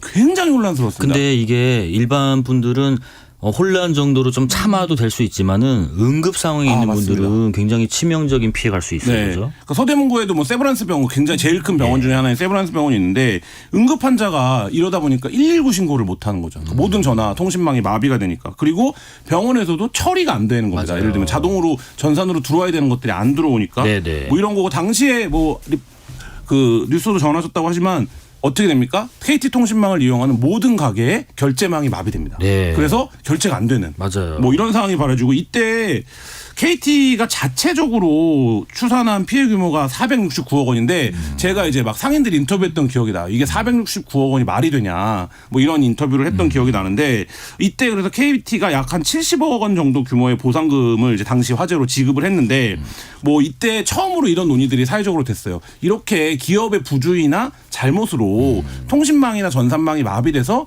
개인들이 피해를 입거나 어떤 사회적 시스템이 돌아가지 않았을 때 그거에 대한 손해배상을 어떻게 매겨야 되는 것이냐 뭐 이 부분에 대한 논의가 돼서 KT가 당시에 한 80만 명 정도의 요금을 차등을 두어서 최대 6개월까지 감면해줬고 소상공인들에게는 서비스 이제 장애복구 지원금이라고 해서 한 40만 원에서 120만 원 가량의 지원금을 지급하기도 했습니다. 근데 그 손 변호사님 그때 이 아까 잠깐 언급하셨지만은 이 화재 때문에 119 신고가 좀 지연돼서 당시에 그 목숨을 잃은 네. 분들 그런 분도 계셨는데 그 사건 관련해서 혹시 법원 판결이 있었죠? 실제로 예. 유가족 4명이 KT와 KT 이제 회장을 상대로 손해배상 청구 소송을 했었고요. 네. 1억 원의 손해배상을 청구했는데 일단 원고 패소 판결이 나왔습니다. 일단 예. 그 당시 사항을 보시면요. 예. 이 유가족 등에 따르면 서 씨가 2018년 11월 25일 오전 5시에 쓰러지십니다. 이 주 씨, 쓰러진 주 씨를 발견하고 바로 유선 전화로 119 신고를 시도했는데 불통이었고요. 그래서 이제 다른 휴대전화로 5시 22분, 26분 두 차례 이제 119 신고를 했는데 이 역시도 불통이었던 겁니다. 네네. 결국은 이제 집 밖으로 나가서 이제 다른 사람 휴대전화 통신이 되는 그 휴대전화로 29분쯤 신고를 했고 그래서 구급대원들이 5시 33분경 왔으나 이미 숨진 상태. 그러니까 예를 들면 지금 신고를 시도한 시점부터 29분이 늦은 거죠. 그러네요. 그 유가족 입장에서 골든타임을 KT 때문에 놓쳤다라고 이제 주장을 하면서 손해배상 청구를 했는데요. 예, 예. 일단 그 결정적으로 패소 판결의 원인이 됐던 것은 이 화재의 원인이 규명이 안 된 겁니다. 그러니까 유가족 주장은 화재 발생도 KT 영역 안에서 발생한 것이기 때문에 부주의한 책임이 있고 빨리 복구를 안 했던 문제도 있고 인과관계가 있다라고 주장했지만 법원에서는 좀 엄격하게 봤고요. 왜냐하면 화재의 원인이 불분명하다. 누구에게 이제 책임이 물을지를 모르는 상황에서 KT에 이제 직접적인 관련성을 하기가 어렵다. 그리고 이제 혹시 제때 출동했더라도 사망했을 가능성을 배제하기 어렵지 않느냐. 네. 인과관계를 인정하지 않아서 일단 패소 판결을 했고요. 그 당시에 이제 유가족들이 항소를 한다라고는 알려지고 있지만 정확하게 이제 항소심 결과는 확인되지 않고 있습니다. 그러니까 화재 사고 때문에 이분이 돌아가신 게 어떻게 직접적 연관이 있는가가 안 나오는 거는 화재 원인이 애초에 규명이 좀 안 됐기 때문에 인과관계가 성립할 수 없다라는 그런 것 같은데 이게 뭐 이렇게 되게 깊게 보면은 법원이 판결을 이렇게 할 수밖에 없지만 단순히 보면 너무 억울할 것 같긴 해요. 아니 전화가 안 됐는데 이게 네, 왜 패소입니까? 하필 가족들이 또 쓰시는 휴대전화나 이게 그 통신사였던 것으로 추정이 돼서 예. 사실은 언뜻 생각할 땐 일정 부분 인과관계가 있거나 적어도 위자료 정도는 지급했어야 되는 거 아닌가라고 생각을 할 수 있는데 손해배상 요건을 원고가 입증을 해야 됩니다. 손해 발생의 원인, 결과, 범위, 인과관계까지. 거기서 조금이라도 부족하면 기각이 나올 수 있거든요. 그런 측면에서는 이 사건은 소송으로 가는 게 아니라 KT나 어찌됐든 피고 측에서 적극적으로 화해 권고를 받든가 조정을 해서라도 일부를 좀 손해배상해 줬으면 어땠을까 하는 아쉬움은 남습니다. 피해 본 사람이 피해를 입증하는 게 상당히 좀 어렵죠. 어려운 것 같아요. 네. 그 밖에 또 어떤 소식들이 있죠?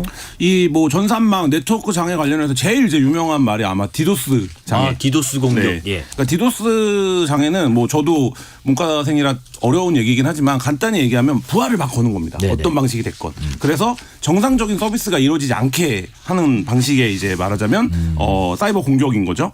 그러니까 뭐 어떤 방식이 됐건 누군가에게 뭐 특정 명령어를 전파하는 거든 뭐든 어떤 사이트에 접속해라. 그럼 이 사이트는 정해진 용량의 서버를 갖고 있지 않습니까? 네. 근데 이 서버에 막 과부하가 걸리면 이거 서비스가 지연되거나 뭐 이렇게 되는 거죠. 그래서 뭐 서비스를 못하게 됐다라는 화면이 뜬다든지 지금 접속이 안 된다는 화면이 뜬다든지 뭐 이런 방식으로 이제 나타나는 건데 네. 이게 이제 사회적으로 굉장히 널리 쓰이게 된 게 2003년도의 일입니다. 2003년도 1월 25일 날 이른바 이제 1월 25일 인터넷 대란으로 잘 알려져 있는 사건인데 이게 이제 국내에서 처음으로 발생을 했는데 전국의 유무선 인터넷 서비스가 뭔가 불안정하기 시작한 거예요. 그러니까 이때가 막 어떤 때였냐면 그 옛날 사람들만 기억하는데 우리가 막 인터넷 강국이 됐다. 뭐 고속 통신망을 막 깔았다. 이런 광고가 TV에 계속 나올 때입니다. 그러니까 우리가 뭔가 전국적인 초고속망을 깔았다. 이럴 때였는데 근데 갑자기 우리가 그 믿고 있었던 그 IT 한국의 신화가 약간 뭔가 흔들리는 사건이 된 거죠. 네. 그래서 이게 도심 지역에서는 아예 인터넷 접속이 안 되는 불통 사태에 빠지기도 했고 이게 한 10분 정도 만에 파악이 됐습니다. 그래서 이걸 이제 정보보호진흥원 당시에 이제 관할하던 기관에 보고가 됐고 위기대책팀이 가동이 됐고 또 한국 네티즌들이 가만히 있을 사람들이 아니잖아요. 그래서 이때 막 국민행동요령 이런 일이 벌어지면 어떻게 해야 되는지 이런 게 막 전파되고 했는데 이때 이제 처음으로 그 당시 이제 국내 3대 서버 업체의 망이 마비돼서 인터넷을 통한 전자상거래나 금융, 예약 서비스가 전면적으로 중단되는 사태가 벌어졌고 이 부분에 대해서 이제 당시에 정보통신부 장관이 사건 발생 이틀 만에 대국민 사과를 했습니다. 그리고 그 다음 날, 그러니까 사건 발생하고 3일째 되는 날 패치 조치, 그러니까 그 명령어를 이제 거부할 수 있도록 하는 패치 조치가 완료됐는데 딱 20년 전인데 20년 전에 이렇게 이제 말하자면 디도스 공격을 통해서 이 망이 마비가 되면 아까 말씀드린 것처럼 뭐 상거래, 금융, 공공 서비스 이런 게 다 마비될 수 있다. 이걸 이제 예고했던 대학 사건이고 이후에 이제 디도스 관련해서 굉장히 뭐 많이 나오는 키워드들은 아 이게 북한이 공격한 것이냐 아니면 뭐 어떤 학생들 해커 그룹들이 장난으로 해봤는데 뭐 어떤 공공 사이트가 실제로 뚫리더라. 뭐 이런 것들이 이제 자주 보도가 되곤 합니다. 예, 손 변호사님 그런 생각이 듭니다. 하여튼 뭐 우리가 과거 사례들 쭉 한번 살펴봤고요. 어쨌든 정부가 지금 전산망 먹통 사태 이후에 뭐 정부 TF 특별팀을 꾸려서 뭐 후속 대책을 한다고 하면서 뭐 여러 가지 얘기하잖아요. 뭐 몇 개의 기관이 참여했다, 몇 개 부처가 같이 동참을 한다, 뭐 서버 안정화를 어떻게 한다 하는데 근본적으로 그 원인이 뭐냐는 거죠. 이 규명도 해야 되고. 원인을 못 찾아서 문제라는 점이 계속 지적되고 예. 있는데요. 대표적으로는 전문가들이 그래도 지적하는 게 아까 말한 그 행정정보 시스템 말씀드렸잖아요. 예. 세월 시도 이게 들어온 게 2004년, 2006년에 들어왔다는 거예요. 시스템이. 그럼 벌써 10몇 년이 지난 시스템을 우리가 사용하다 보니 어디선가 좀 적응이 안 되고 충돌이 발생할 수 있어서 전면적으로 사실은 공공기관의 시스템을 재점검하거나 다시 설치해야 되는 문제가 있다라는 거고요. 결국 예산이랑 굉장히 결부되는 문제여서 돈 문제가 국가적인 있군요. 결단이 필요하다는 겁니다. 왜냐하면 대기업들은 어마어마한 돈으로 사실 전산망이나 개인정보 보호나 이런 거에 대해서 예산을 쓰고 있는데 비용을 이게 정부는 절차가 너무 복잡하고 용역도 발주해야 되고 이런 여러 가지 영향 평가도 해야 되다 보니까 느린 거죠. 근데 느린 만큼 계속 이렇게 이제 산발적인 오류가 발생하는데 그때마다 피해는 국민들이 받고 있어서 많은 예산을 어디는 써야 되지만 그래도 우리가 공공 영역에서 꼭 필수적인 행정정보 시스템에서는 좀 많은 돈을 들여서 안전하게 가져가야 되는 게 아닐까. 왜냐하면 해커들이 이번에 행정정보 시스템이나 이런 거랑 관련이 없다고 하는데 예. 누군가가 공공정보 시스템의 취약점을 알고 해킹이 들어오면 그 재앙은 누가 막을 수 있는지에 대한 고민이 좀 필요하지 않을까 생각이 들고요. 네.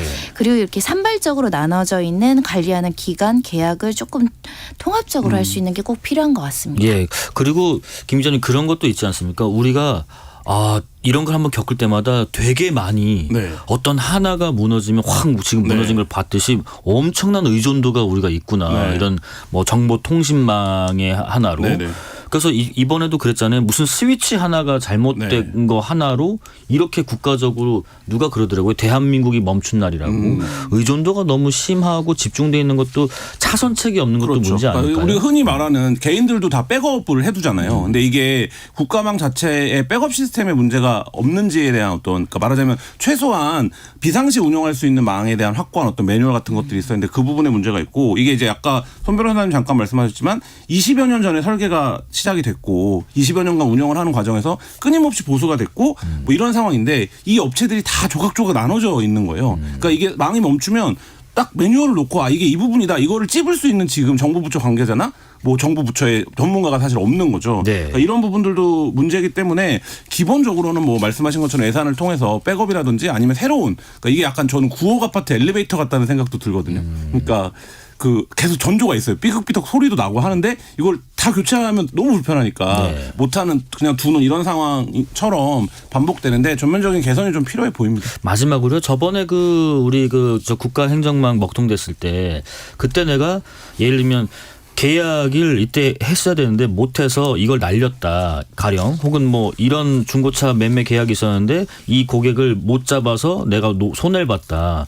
그런 것에 대해서 손해에 대한 배상을 받고 싶다, 보상받고 싶다 하면은 이게 가능한지요? 법리적으로는 가능하거든요. 네. 왜냐 국가의 어떤 가실이나 고의에 의해서 정상적으로 제공해야 되는 서비스를 제공하지 않아서 내가 손해가 발생한 거니까. 근데 아까 그 손해배상 그 사건에서도 말씀드린 것처럼 일단 원인을 밝히지 못했잖아요. 이게 국가의 가실인지 제3자에 의한 개입인지 뭐 누군가의 가실이 불분명한 상황에서 국민이 국가를 상대로 또 손해배상 청구하는 게 좀 현실적인 한계가 있을 수 있고 아, 그래요? 원인을 밝힌다고 하더라도 그 계약에 대한 파기 부분은 다른 요인이 있지 않느냐 뭐 이렇게 이제 주장이 들어오니까 아주 명확한 손해 아닌 이상은 국가 손해배상을 이기는 현실적으로 어렵습니다. 그래서 이런 사건은 범정부적인 대책으로 피해를 조사를 해야죠. 입증하라고 하지 말고 국민들한테 입증하라고 하는 게 아니라 국가가 선제적으로 어떤 범위를 세우고 요 요건에 해당되면 우리가 실질적인 손해는 배상을 하겠다. 보상을 하겠다. 이게 사실 국가가 책임지는 모습이지 손해 발생했는데 소송에서 입증되는 사람만 손해배상 해줄게. 이거는 좀 책임 없는 태도라고 생각합니다. 아, 알겠습니다.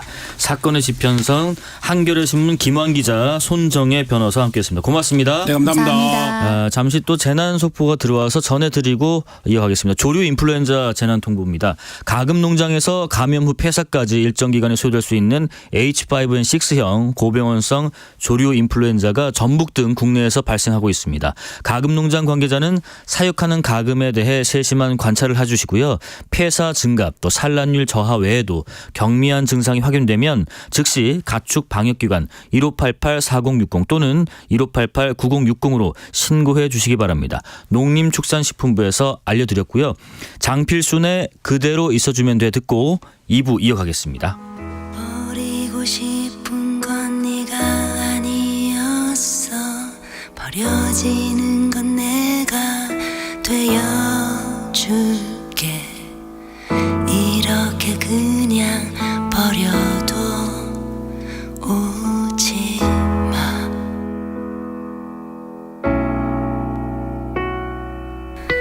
참을 수 없는 그 말들 때문에 더 힘들지도 몰라. 더 묻지 마. 아무것도 하지 마.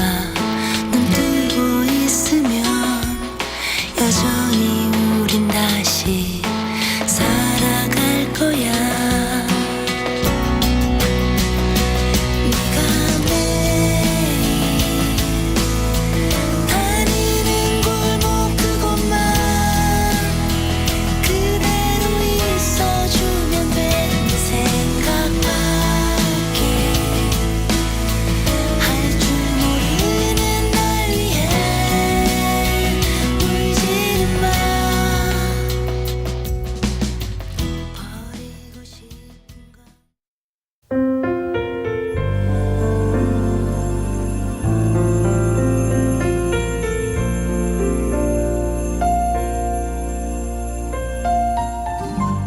KBS 라디오 연중기획 희망충전 대한민국 564번째 이야기. 안녕하세요. 아나운서 이현주입니다. 비좁은 한 평짜리 컨테이너 방. 현재 소리내 5식구가 머무는 공간입니다.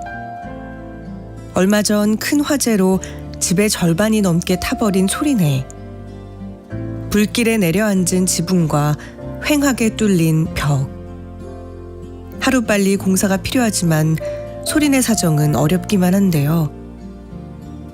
비정형 치매를 앓고 있어 일을 할 수 없는 아빠와 소통이 서투른 베트남인 엄마, 이번 화재로 화상을 입은 동생까지. 보금자리마저 사라진 추운 겨울, 모든 게 불안한 소리 가족은 앞으로의 시간이 막막하기만 합니다. 몸과 마음이 모두 지쳐있는 소리내 가족을 위해 여러분이 위로와 격려를 보내주세요.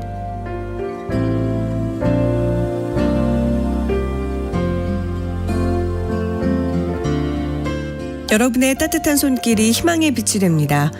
ARS 060-700-1580 060-700-1580 한 통화 3,000원으로 희망을 선물해 주세요. KBS 라디오 연중기획 희망충전 대한민국은 초록우산 어린이재단, 인탑스 주식회사, 그리고 청취자 여러분과 함께합니다. ARS 060-700-1580 한 통화 3,000원입니다.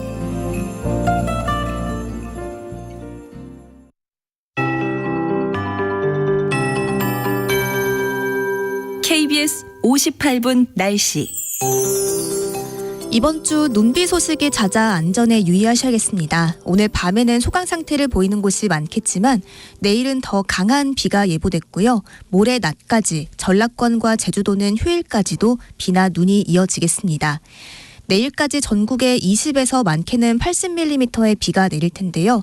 특히 오전부터 중부지방에, 오후부터 밤사이 강원 영동과 경북 북부에 시간당 10에서 20mm로 세찬 비가 집중되겠습니다.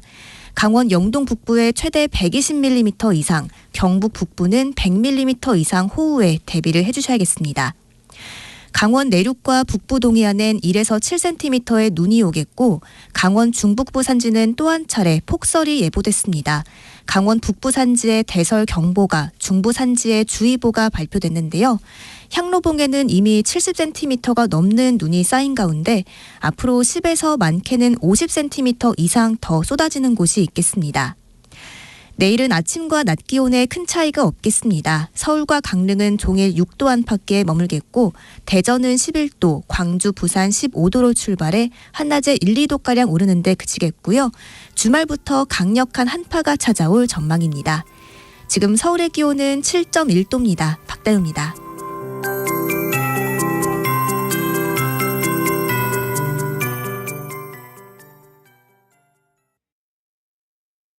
정성을 다하는 국민의 방송 KBS가 6시를 알려드립니다. AM 711kHz, FM 97.3MHz, KBS 1라디오입니다. HLKA.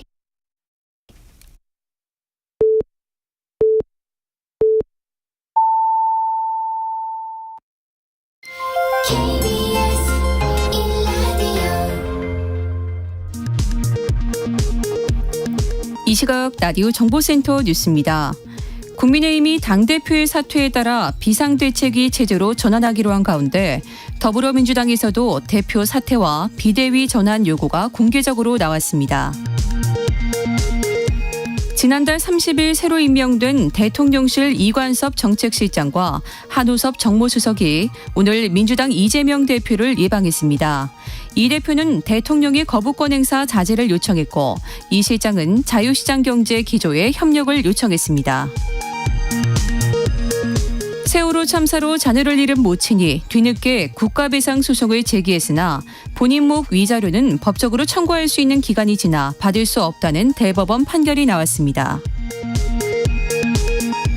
지난 7월 실종자 수색 중 순직한 해병대 채모상병 검시 때 참여한 공검사가 박정훈 대령이 이끈 해병대 수사단의 수사에 외압이 있었다고 들었다고 국방부 검찰단에 진술한 것으로 확인됐습니다.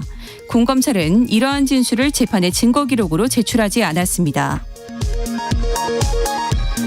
불법으로 전과 기록을 조회했다는 의혹을 받고 있는 이정섭 검사 사건과 관련해 제보자인 이 검사의 처남댁 강모 씨가 검찰에 출석해 이 검사 비위 혐의가 담긴 것으로 알려진 휴대폰 등 관련 자료를 제출했습니다. 지금까지 라디오 정보센터 뉴스 정한나였습니다.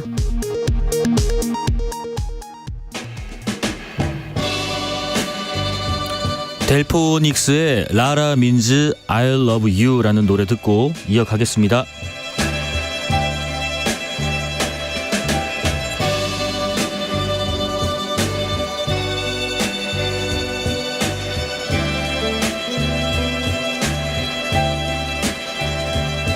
Many guys have come to you with a line that wasn't true, and you passed them by. Though you're in the city rain and their lines don't mean a thing, why don't you let me try? Let me try. Now I don't wear a diamond ring. I don't even know a song to sing.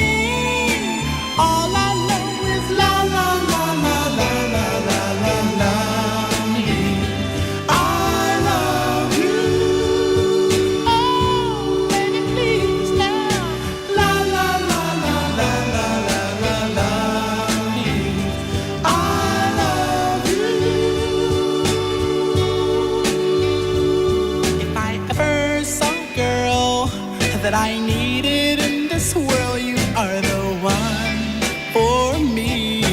One for me. Let me hold you in my arms, girl, and fill you with my charms. I'm sure you will see.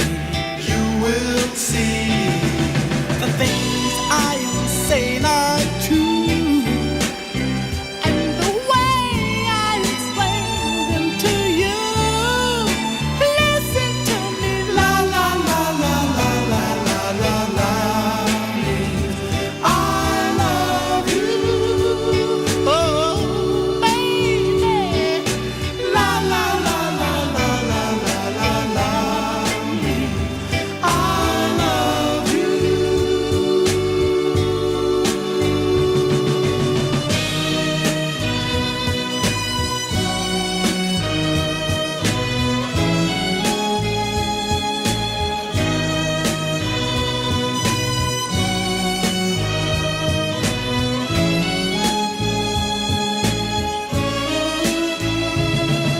The things I am saying are true, and the way I explain them to you, yes, to you. Listen to me, la la la la la la la la la. I love you. Oh, you have to understand now. La la la la la la la la la. I love you. Come on and take my hand. Yeah. La la la la.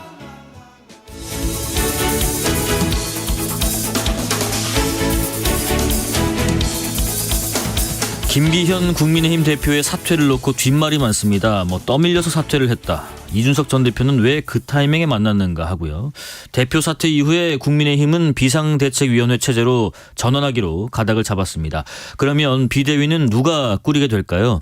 국민의힘 당내 상황, 여당 유일의 호남 지역구 의원이신 이용호 의원과 말씀 나눠보겠습니다. 안녕하십니까? 네, 안녕하세요. 오랜만에 뵙겠습니다. 네. 정말 몇 년 만에 뵙네요.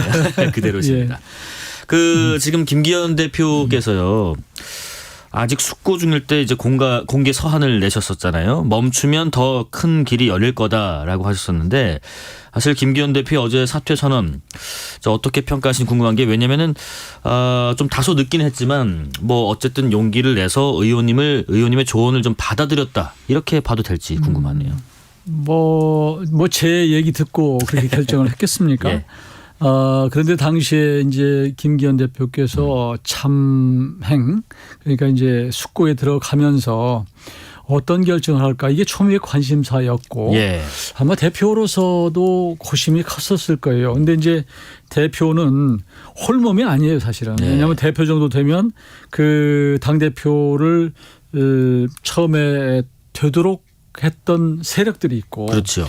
또 그 당시에 이제 김장연대라고 하는 많은 의원들이 있고 네. 또 더 이제 주위에 가까이 보면은 당 보좌진부터 시작해서 그동안에 쭉 이제 많은 사람들을 만나면서 총선을 생각하고 왔을 거 아니에요. 예, 그분들의 입장들로 봐서는 대표가 끝까지 대표직을 가지고 있었어야지 이게 물러나는 것에 대해서 사실은 엄청나게 만류를 했을 것이고 그럼에도 불구하고 이제 김기현 대표께서 대표를 그만두신 것은 네. 저는 굉장한 용기 있는 결단이라고 생각하고요. 네. 만에 하나 본인이 불출마를 하고 당대표를 유지한다고 했으면 어떻게 됐을까. 저는 그렇게 되면 아마 리더십을 계속 가지고 가기 어려웠을 거다라는 생각을 해요. 그래서 저는 일반적으로 고심 끝에 장고 끝에 악수다 이런 얘기도 나오는데 네. 이건 장고 끝에 정말 잘한 결정이라고 저는 평가합니다. 그런데 또 이런 얘기도 있습니다. 이뇨한 혁신위원장의 절반의 성공이라는 혁신안이 제출된 이후인데다가 또 장제원 의원의 불출마 선언 다음에는 사퇴 입장이었고 이러다 보니까 타이밍을 어쨌든 놓쳤다, 실기했다, 등 떠밀렸다. 그러면서 방금 장고 끝에 악수 둔 거 아니냐는 의견도 있다고 했지만은 악수를 먼저 두고 장고를 한 거다 이런 비판도 있습니다. 아니요, 저는 이제 김기현 대표께서 네. 사실은 강서구청장 그 보궐선거 참패를 한 예. 그 다음날 사퇴를 했으면 많은 감동을 줬을 거라고 생각해요. 그런데 이제 그 당시에 조금 어떻게 보면 사퇴 실기를 한 측면이 있고 예. 그다음에 이제 인유한 혁신위를 통해서 왔는데 근데 인유한 혁신위가 생각보다 국민들의 어떤 요구를 조금 거칠게 사실은 요구를 했던 거예요. 그래요? 여러 가지 상대의 입장을 생각하지 않고. 그러니까 김기현 대표 입장으로 봐서는 야 이거 혁신위가 그냥 그 어떤 그 필터링 하지 않고 여부하지 않고 막 쏟아내는데 이게 국민들이 듣긴 좋을지 모르지만 대표로 봐서는 수용하기가 좀 어려운 측면이 있었을 거라고 생각을 해요. 예. 이제 그러면서 좀 시간을 더 끌었던 것이 본인한테 점점 압박이 됐고 그러면서 결과적으로 인유한 혁신위가 또 조기에 해체되는 바람에 그게 또 압박이 됐던 것이고 그렇죠. 그런 상황에서 또 한 번 강서구청장 패배만큼 우리 국민의힘이 수도권에서 나쁘다고 하는 그런 조사나 데이터가 이제 언론에 보도가 되면서 촉발되고 폭발이 된 거죠. 그러니까 조금 실기를 한 측면은 있죠. 좀 일찍 좀 자발적으로 선제적으로 했으면 더 훨씬 평가는 좋았겠지만 그래도 만시지탄은 있지만 그래도 그렇게 결정한 것을 저는 평가를 합니다. 강서구청장 그때 패배 때 그 사퇴를 하셨으면 제일 아름다웠던 말씀이셨던 것 같습니다. 요것만 하나 더 여쭤볼게요. 그리고 그 입장을 발표하던 날에요. 아니 그날 다른 분들도 아니고 왜 이준석 전 대표를 만났고 또 그 만난 게 알려지고 나서 한 30분 후에 SNS 통해서 거취 얘기가 나왔고 그래서 무슨 얘기 나눴냐고 서로 물어보니까 서로 거취 얘기를 나눴다고 해요. 이게 아니 일각에서는 윤심에 못 이겨서 떠나게 됐고 이 전 대표를 만난 건 좀 오판 아니냐. 왜 그 사람하고 그분하고 거취 얘기를 하느냐 뭐 이런 비판의 목소리도 있습니다. 그런 어떤 오해를 받을 만한 사실은 그런 행적이 되고 말았어요. 마지막 날. 이준석 전 대표만 만난 게 아니라 이상민 지금 무소속 의원을 만났거든요. 근데 이상민 의원의 경우에는 사전 약속이 아니고 그날 전화해서 만났다고 그래요. 그런데 그 당시에 들어보면 그때까지만 해도 이상민 의원이 느끼기에는 바로 사퇴할 것 같지 않았다. 그런 얘기가 전혀 없었다는 것이고요. 그런데 이제 이준석 전 대표를 만난 것은 올해 전 이제 했던 약속이다라는 건데 아마 김기현 대표로 봐서는 그 지금 처해 있는 환경이나 이런 게 굉장히 착잡했을 거라고 생각해요. 본인은 지난 전당대회에서 이제 당선되고 나서 정말로 하루도 안 쉬고 강행군하고 동분서주 했는데 결과적으로는 이런 모습으로 나가는 게 이게 맞는가? 때문에 많은 그 갈등이 있었을 것 같고 그러면서 원래는 이준석 대표가 그 전날인가 이렇게 얘기했어요. 그 이준석 김기현 대표를 사퇴해라라고 압박하는 의원들에 대해서 아니 그렇게 김기현 대표를 막 몰아내는 것이 맞느냐. 정말 예의 없다. 거친 표현을 썼죠. 그런 표현을 써가면서 김기현 대표를 이준석 대표가 감쌌기 때문에 좀 한편으로는 당초 약속된 것도 있고 한편으로는 고마운 마음도 있어서 또 동병상련의 어떤 마음이 있었던 것이 아닌가라는 생각이 드는데 결과적으로는 그런 심리적으로 복잡하고 어려운 상황에서 이준석 전 대표를 만나서 그게 덮여졌으면 좋은데 바로 공개가 됐잖아요. 그 바람에 결국은 좀 사퇴를 더 앞당긴 것이 아닌가 그런 생각을 합니다. 사실 김기현 전 대표의 그 SNS에 입장이 쭉 잘 나와 있었는데 저희도 어제 속보를 그 시간에 실시간 전해드렸지만은 잘 읽어보니까 사퇴 변은 잘 나와 있는데 출마, 불출마 뭐 이런 얘기는 없었습니다. 그러면은 울산으로 혹은 울산이 아니어도 다른 곳으로 출마할 가능성이 있다고 보시는지요? 저는 뭐 그건 김기현 대표의 선택이라고 봐요. 그러면요 불출마 선언까지 같이 했으면 더 좋았겠다는 생각이 있으세요? 저는 그렇게 생각 안 합니다. 왜냐하면 지금 김기현 대표께서 사퇴한 것은 그리고 지금까지 대표로서 당을 결과적으로 국민의 사랑을 받을 정도의 신뢰를 못 받는 지지를 못 받는 것에 대한 책임인 것이지 국회의원으로서의 책임은 아니잖아요. 그러니까 그것을 가지고 대표도 그만두고 또 불출마까지 하라는 것은 이중처벌이라고 저는 생각하고 하고 네. 매우 가혹한 얘기다라고 생각합니다. 예. 또 한 보도를 보면요. 물론 윤 대통령께서 곧 귀국을 하시지만 네덜란드 출국하기 전에 당대표직은 유지하되 총선은 불출마해달라는 메시지가 갔다고 하는데 지금 결과는 지금 반대가 됐습니다. 그래서 굉장히 불쾌했다라는 이유도 있는데 이 보도가 만약에 맞다면 대통령실은 왜 이런 권유를 했을지요?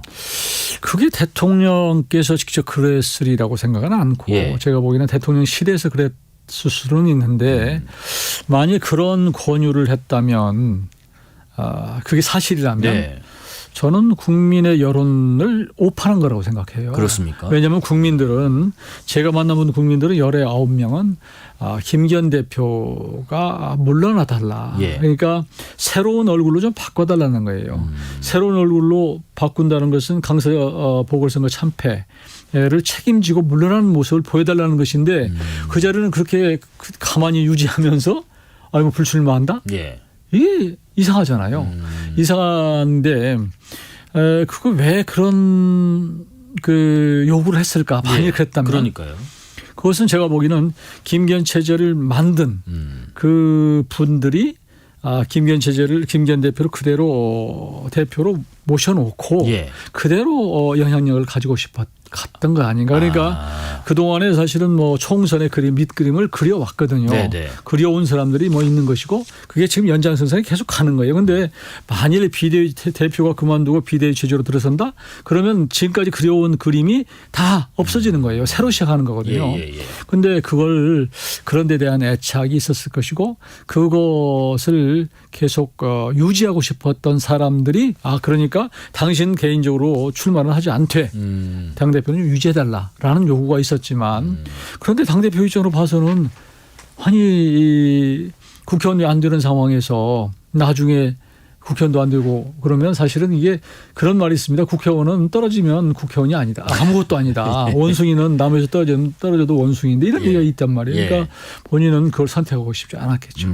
그러니까 이제 어떻게 보면은 대통령실과 현 지도부 체제의 어떤 라인을 계속해서 유지를 하고 싶은 의중이 좀 있었지 않았을까 하는 의도도. 그러니까 그동안에 김기현 체제를 만든 그리고 끌어온 대통령실도 마찬가지고요. 예. 그런 사람들로 봐서는 김기현 대표가 본인이 개인적으로 정치인으로서 출마를 않더라도 대표로 있어주면 큰 흔들림 없이 갈 수 있고 예. 또 한 가지는 이제 그분들의 생각은 김기현 대표가 물러나면 비대위로 가야 되는데 비대위에 대안이 없지 않느냐. 그러니까 예. 좀 있어달라는 거거든요. 그런데 그건 국민들의 생각을 전혀 못 읽는 거예요. 그럼 망하는 겁니다. 솔직히 네네네. 말씀드리면 그런 선택을 했으면 아마 또 흔들렸을 거예요. 저는 그렇게 생각해요. 그래서 김기현 대표께서 그래도 옳은 결정을 했다 이렇게 용기 있는 평가합니다. 결단을 하셨다고 네, 아까 저는 평가하시는 예. 거고요.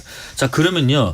순서대로 얘기를 하자면 장제원 의원이 먼저 불출마 선언을 했고 김기현 대표는 불출마는 아니지만 당대표직을 내려놨고요. 그러면 그런 얘기도 그러면 이완 혁신위원장의 바람대로 만약에 간다면 그 다음은 누구실까? 다음 타자는 누구여야 할까? 이런 얘기도 나옵니다. 그럼 언론이나 이제 그냥 호사가들에서는 그냥 예. 호기심 삼아 얘기할 수가 있지만 그분들의 입장으로 봐서는 굉장히 중요한 일이거든요. 예, 그래서 사실 김기현 대표 그리고 당시에 또 김장연대라고 해서 김기현 대표를 만든 장제원 의원 두 분이 상징적으로 사실은 희생을 하고 예. 사퇴를 한 불출마를 선언하고 사퇴했기 때문에 일단락이 저는 됐다고 생각을 해요. 어떤 분들은 권성동 의원을 윤핵관이니까 이제 얘기를 하지만 네. 제가 당내에서 본 것은 권성동 의원 같은 경우는 작년 그러니까 대통령 취임하고 나서 몇 개월 동안은 좀 했지만 그 이후에 원내대표 그만두면서 거의 대통령에 가까운 위치에서 좀 멀어진 그런 상태이기 때문에 거기를 같이 끼워 맞춰서 물러나라고는 그건 맞지 않다고 생각을 하고 네네. 그런 차원에서 저는 지금까지 우리 전당대회 이후에 당이 여기까지 온 상황에서 책임의 경중이 있거든요. 그래서 다 알아요, 사실은. 예. 그런 사람들이 사실은 자발적으로 할 수는 있지만 또 그렇다고 해서 당신이 책임이 있으니 물러나라고 임의재판 하듯이 할 수는 없다. 다만 이제 지금도 대통령과의 거리를 자꾸 얘기를 하면서 호가호위하는 사람이 혹시 있다면 이런 분들은 사실은 나중에 공관위가 이제 생기고 비대위가 생긴다면 나중에 거기서 그런 분들은 좀 정리할 필요는 있다 저는 그렇게 봅니다. 조금 보충 질문드리면요. 지금 뭐 친윤, 중진 이런 분들 혁신, 희생 이런 걸 요구하는 목소리가 있는데 그러면 그런 얘기도 합니다. 그러면 선거를 이분들 다 빼면 누구로 앉혀서 하느냐? 아, 용산에 계신 분들을 앉히는 건가? 하는 얘기도 나와요. 저는 지금 우리 당이 처한 여러 가지 지지 상황, 지지도 이거 보면 그렇게 내려가면 망하는 거죠. 근데 이제 그분들이 그러니까 텃밭인 영남, TK 이런 쪽으로 간다는 거 아니에요. 그러니까 거기를 혹시라도 누가 그만두면 그 자리 간다는 건데 거기도 다 사람이 있을 것이고 저는 공정한 경쟁을 해서 가야 된다고 보는 것이고요. 네네. 저는 그래서 지금 내각에 있었거나 혹은 대통령 이제 비서실에 있었던 그런 분들이 혹시 양지를 찾아가거나 하는 것은 국민들이 보기에 매우 불쾌하고 불편합니다. 그동안에 대통령실에 있었던 게 지금은 훈장이 아니에요. 책임 있는 것이기 때문에 하고 싶으면 험지를 가라. 내각에 가는 것은 굉장한 혜택을 받은 것이고 영예스러운 일이기 때문에 지금 상황에서 험지로 가야죠. 그러니까 그런 상황에서 무슨 낙하산처럼 어디 양지 가가지고 꽂는다? 이렇게 되지 않을 것이라고 저는 확신을 하고 그런 일이 없어야 된다. 그렇게 가면 망한다 말씀이시고. 저는 그렇게 봅니다. 예. 저 윤재옥 지금 당대표 권한대행께서 그런 말씀하셨습니다. 당헌 당규상 다음 달 10일까지 구성해야 하는 공관위 출범시키겠다라고 하셨던 말씀은 비대위를 조속히 꾸리겠다라는 의지로도 보이는데 그렇다면 비대위원장 누가 오시는 게 적합하다고 보세요? 저는 비대위원장의 얼굴을 보고 이 당이 확실히 바뀌었구나. 그런 첫인상을 줄 수 있는 사람이어야 돼요. 그러면 지금 얘기가 돌고 있는 원희룡, 한동훈, 이뉴환 이런 분들은 진부한가요? 꼭 그렇게 질색적으로 말씀드리면 하여튼 국민들이 보기에 뭔가 바뀌었네 이것이고요. 또 한 가지는 지금까지의 어떤 당의 전략 또 그다음에 선거 전략 만들어놓은 선거 전략 이게 이것을 계속 가지고 가는 정도로 선거를 치르면 저는 어렵다고 봅니다. 그러니까 실질적으로 비대위원장이 얼굴마담이 오면 안 되고 실제적으로 본인의 어떤 정치 철학과 또 강단과 또 추진력과 또 그런 것들을 경험과 노하우가 있는 사람이 정말로 확실하게 리더십을 가지고 밀어붙여야 된다라는 생각이고요. 그런 차원에서 좀 봤으면 좋겠다는 것이고 그런데 그냥 어떤 모양만 어떤 사람을 내세워서 가고 또 그 내용물은 그대로 가면 그거 금방 들통납니다. 그러면 또 가다가 계속 시끄러울 수밖에 없고 당은 요동을 치를 수밖에 없다. 그런 생각입니다. 한동훈 장관 비대위원장 차출론에 대해서는 비슷하게 얼굴 마담이라고 생각하시는 것 같은데요. 맞습니까?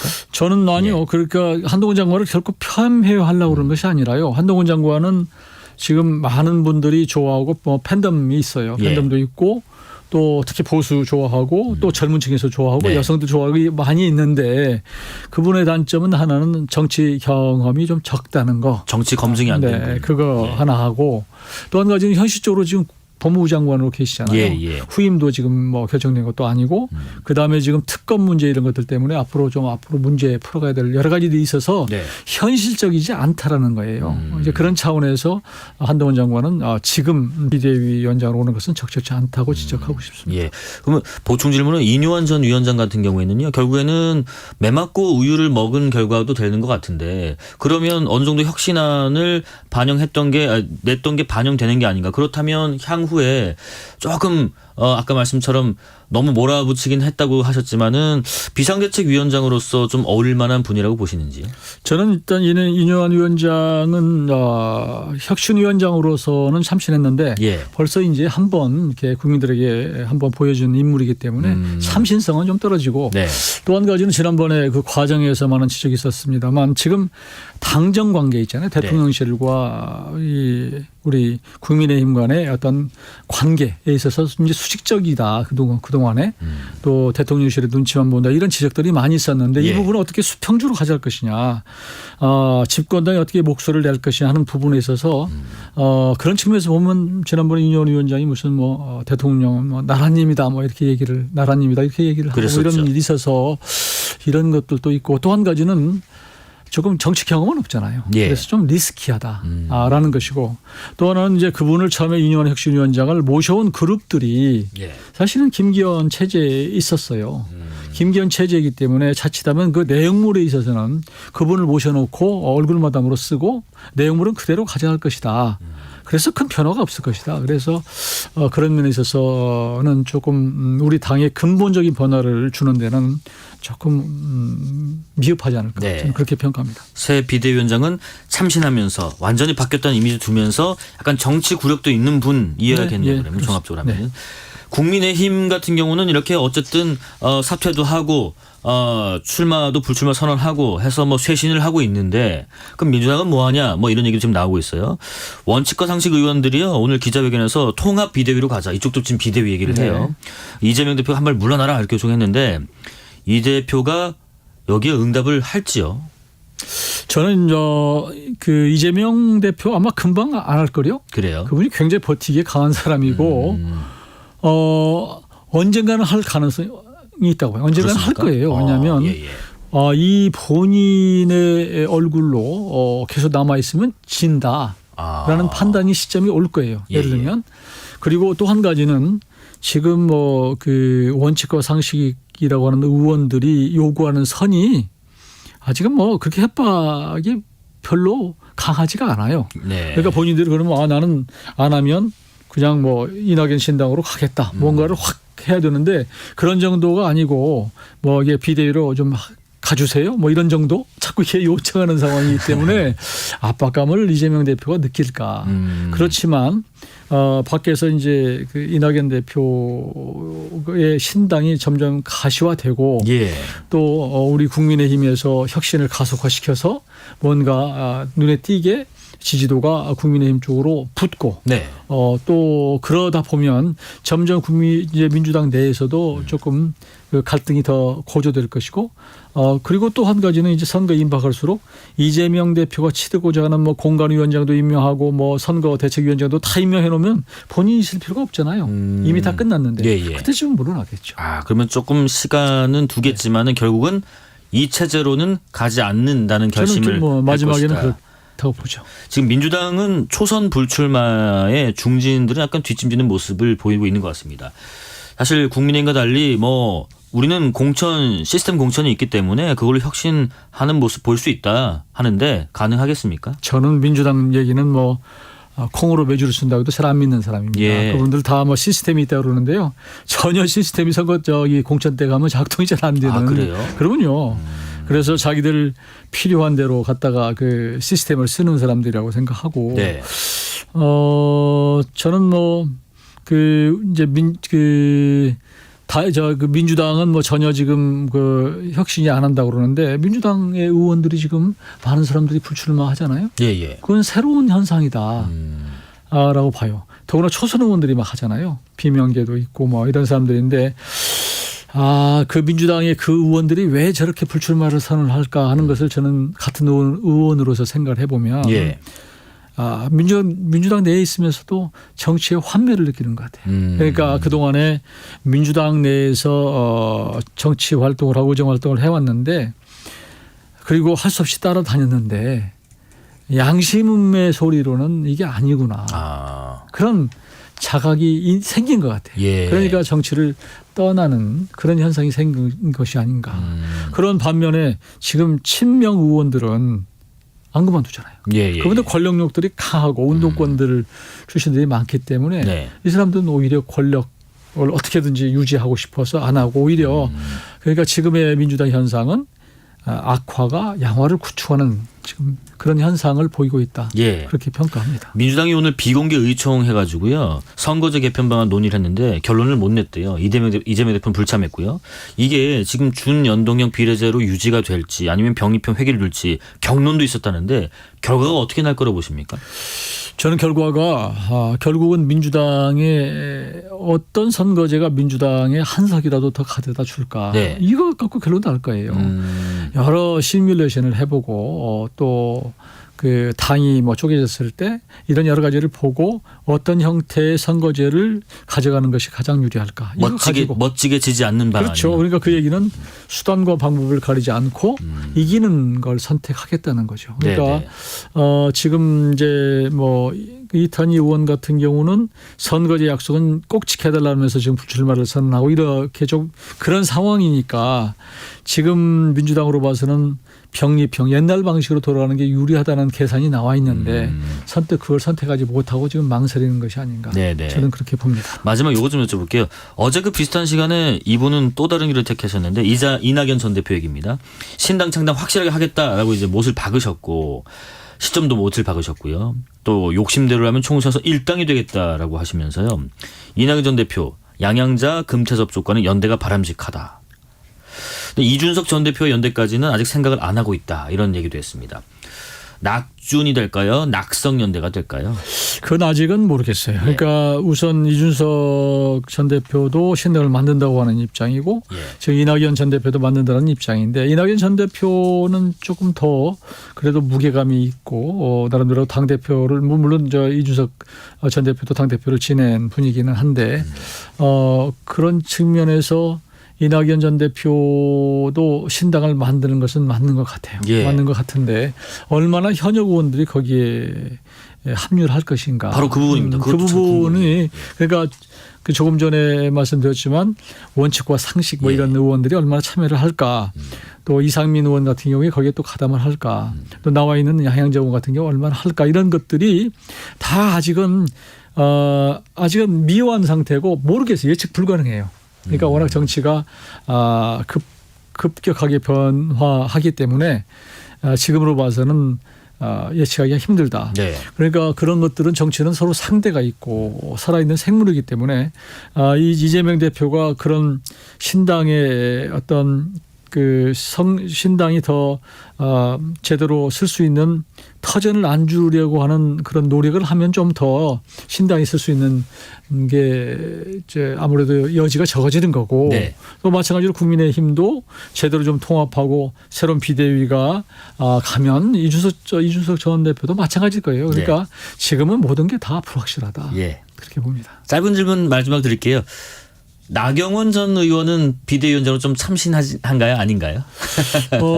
사실은 거기도 저는 뭐 나쁘진 않다고 보는데 그렇습니까? 나쁘죠. 뭐 저는 괜찮다고 봐요. 괜찮다고 보는데 이제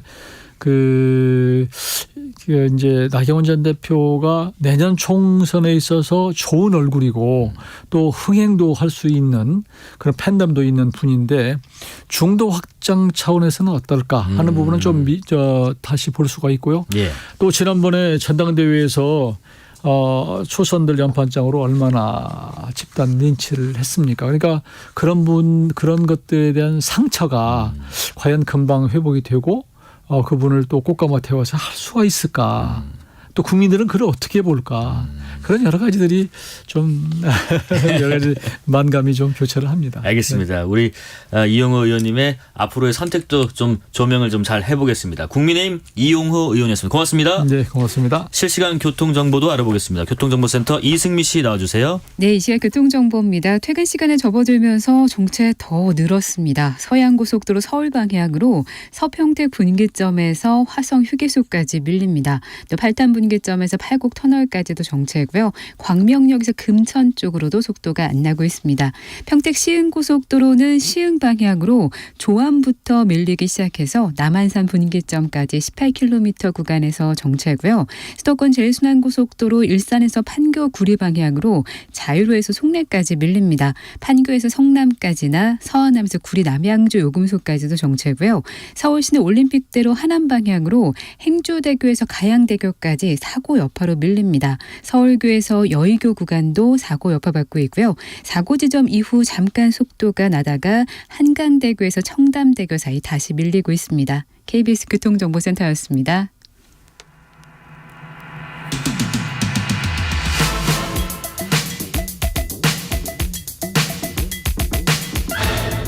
사람들이 정말 진짜 보자 하니까 현직 보좌관의 눈으로 정치권 흐름을 읽는 시간 보자 하니까 국민의힘 김병우 의원실 김민정 보좌관, 민주당 조응천 의원실 조현욱 보좌관입니다. 안녕하십니까? 네, 안녕하세요. 우리 조 보좌관님 네. 지난주 이후에 이번 주 나와주셔서 감사합니다. 네. 느낌 있었나요 지난주에?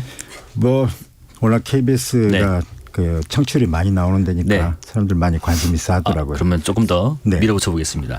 우리 그리고 김민정 보좌관님 오늘 처음 뵙네요. 국민의힘 보좌관협의 국보협이라고 하죠. 역사상 첫 여성 회장님이시고 이게 어떤 자리인지 하고요. 또 이제 어떤 곳을 거쳐 오신지 경력도 청취자분들께 좀 소개해 주시죠. 그렇게 길게 시간을. 안녕하세요. 저는 지금 국민의힘 보좌진 협의회 회장을 맡고 있는 김민정이라고 합니다. 회장님이시다 보니까 지금 공사가 담아하셔서 지금 전화도 막 오고 있습니다. 네. 전화는 좀 내려주시고요. 네. 저희 국보협 줄여서 국보협이라고 하는데요. 네. 저희 국보협이 이제 뭐를 하냐면은 권익증진, 그러니까 보좌진들의 권익증진, 복리후생, 그다음 저희 역량 강화를 위한 모임이라고 보시면 되고요. 협의체고 쉽게 설명하자면은 노조 같은 개념으로 생각하시면 됩니다. 그래서 저희도 국보협이라고 저희도 보좌진 협의가 있고 민주당도 민보협이라고 그리고 또 앞에 계신 조현욱 보좌관님은 또 몇 년 전에 민보협 회장을 하셨습니다. 그래서 1년에 한 번 선거를 통해서 회장을 선출하는데요. 저는 좀 영광스럽게도 보수정당에서 처음으로 국보협 회장으로 당선돼서 7월에 선거를 치렀고요. 그리고 원내대표 선거랑 비슷하다고 보시면 됩니다. 그래서 힘들게 치렀고요. 그래서 저는 국회는 17대 때부터 있었습니다. 17대요? 네. 오래 계셨네요. 하여튼 전현직 회장님 모시고 저도 학교 다닐 때 학생회장 했었습니다. 요 상황부터 좀 얘기해 보겠습니다. 김기현 전 국민의힘 대표 어제 오후에 대표직을 내려놓겠다고 밝혔고요. 그런데 조 보좌관께 먼저 여쭤볼게요. 왜 기자회견 형식이 아니고 SNS로 입장 표명을 했을까요? 아무도 깜짝 놀랐죠. 아무도 예상하지 못했던 거고. 그러니까 결국에는 뭐 끝까지 좀 버텨보려고 했던 것 같아요. 그랬던 걸로 예상이 되는데. 그럼 결과적으로 인요한혁 씨가 이제 꺼져가던 불꽃이었었는데 아무래도 누가 뭐라고 하더라도 용산의 그림자가 아무튼 보였다고 볼 수밖에 없지 않겠습니까? 그래서 인요한혁 씨이 꺼져가던 불꽃이 살아난 것이고 결국에 의미로 본다면 총선이 결국 혁신 경쟁 이제 들어갔다 이렇게 봐야 될 것 같아요. 민주당한테 사실은 큰 시그널을 준 거죠. 그러면 그 형태가 기자회견은 좀 시간도 걸리고 여러 가지 질문도 받아야 되고 하다 보니까 그냥 SNS로 이렇게 딱 끝낸 건가요? 할 말이 별로 없었을 것 같아요. 할 말이 별로 없어서. 그럼 김 보좌관님 그 입장 발표를 올리신 이후에 곧바로 또 이준석 전 대표를 왜 만났는지에 대한 글도 같이 올리셨더라고요. 이런 경우에 사실 보좌진 분들이 이런 거 빨리 오시는 게 좋겠다 이렇게 조언도 합니까? 글쎄 보통은 저희들이 그런 거 이제 막전 막후에 조언을 하기도 하는데 사실 어저께 이제 대표님 사퇴하시기 전후로 이준석 대표의 만남 이런 거는 저희가 직접 보좌하는 사람들이 아니기 때문에 그 자세한 내막에 대해서는 모르지만 그런 조언을 드리곤 하죠. 왜냐면은 그 입장 발표가 이준석 전 대표를 만났다고 알려졌다라는 보도가 나오고 한 30분 내로 올라왔단 말이에요. 그러다 보니까 대체 왜 이 전 대표를 만난 거야? 이런 얘기가 막 커졌거든요. 그래서 순차적으로 이렇게 바로 올렸더라고요. 그리고 조 보좌관님 그러면 어제 그 입장 표명 오늘까지도 보면 일단 당 대표직만 내려놓은 건데 맞아요. 그럼 맥락상 총선 출마를 한다면 울산으로 한다 이거는 그대로 간다고 보세요?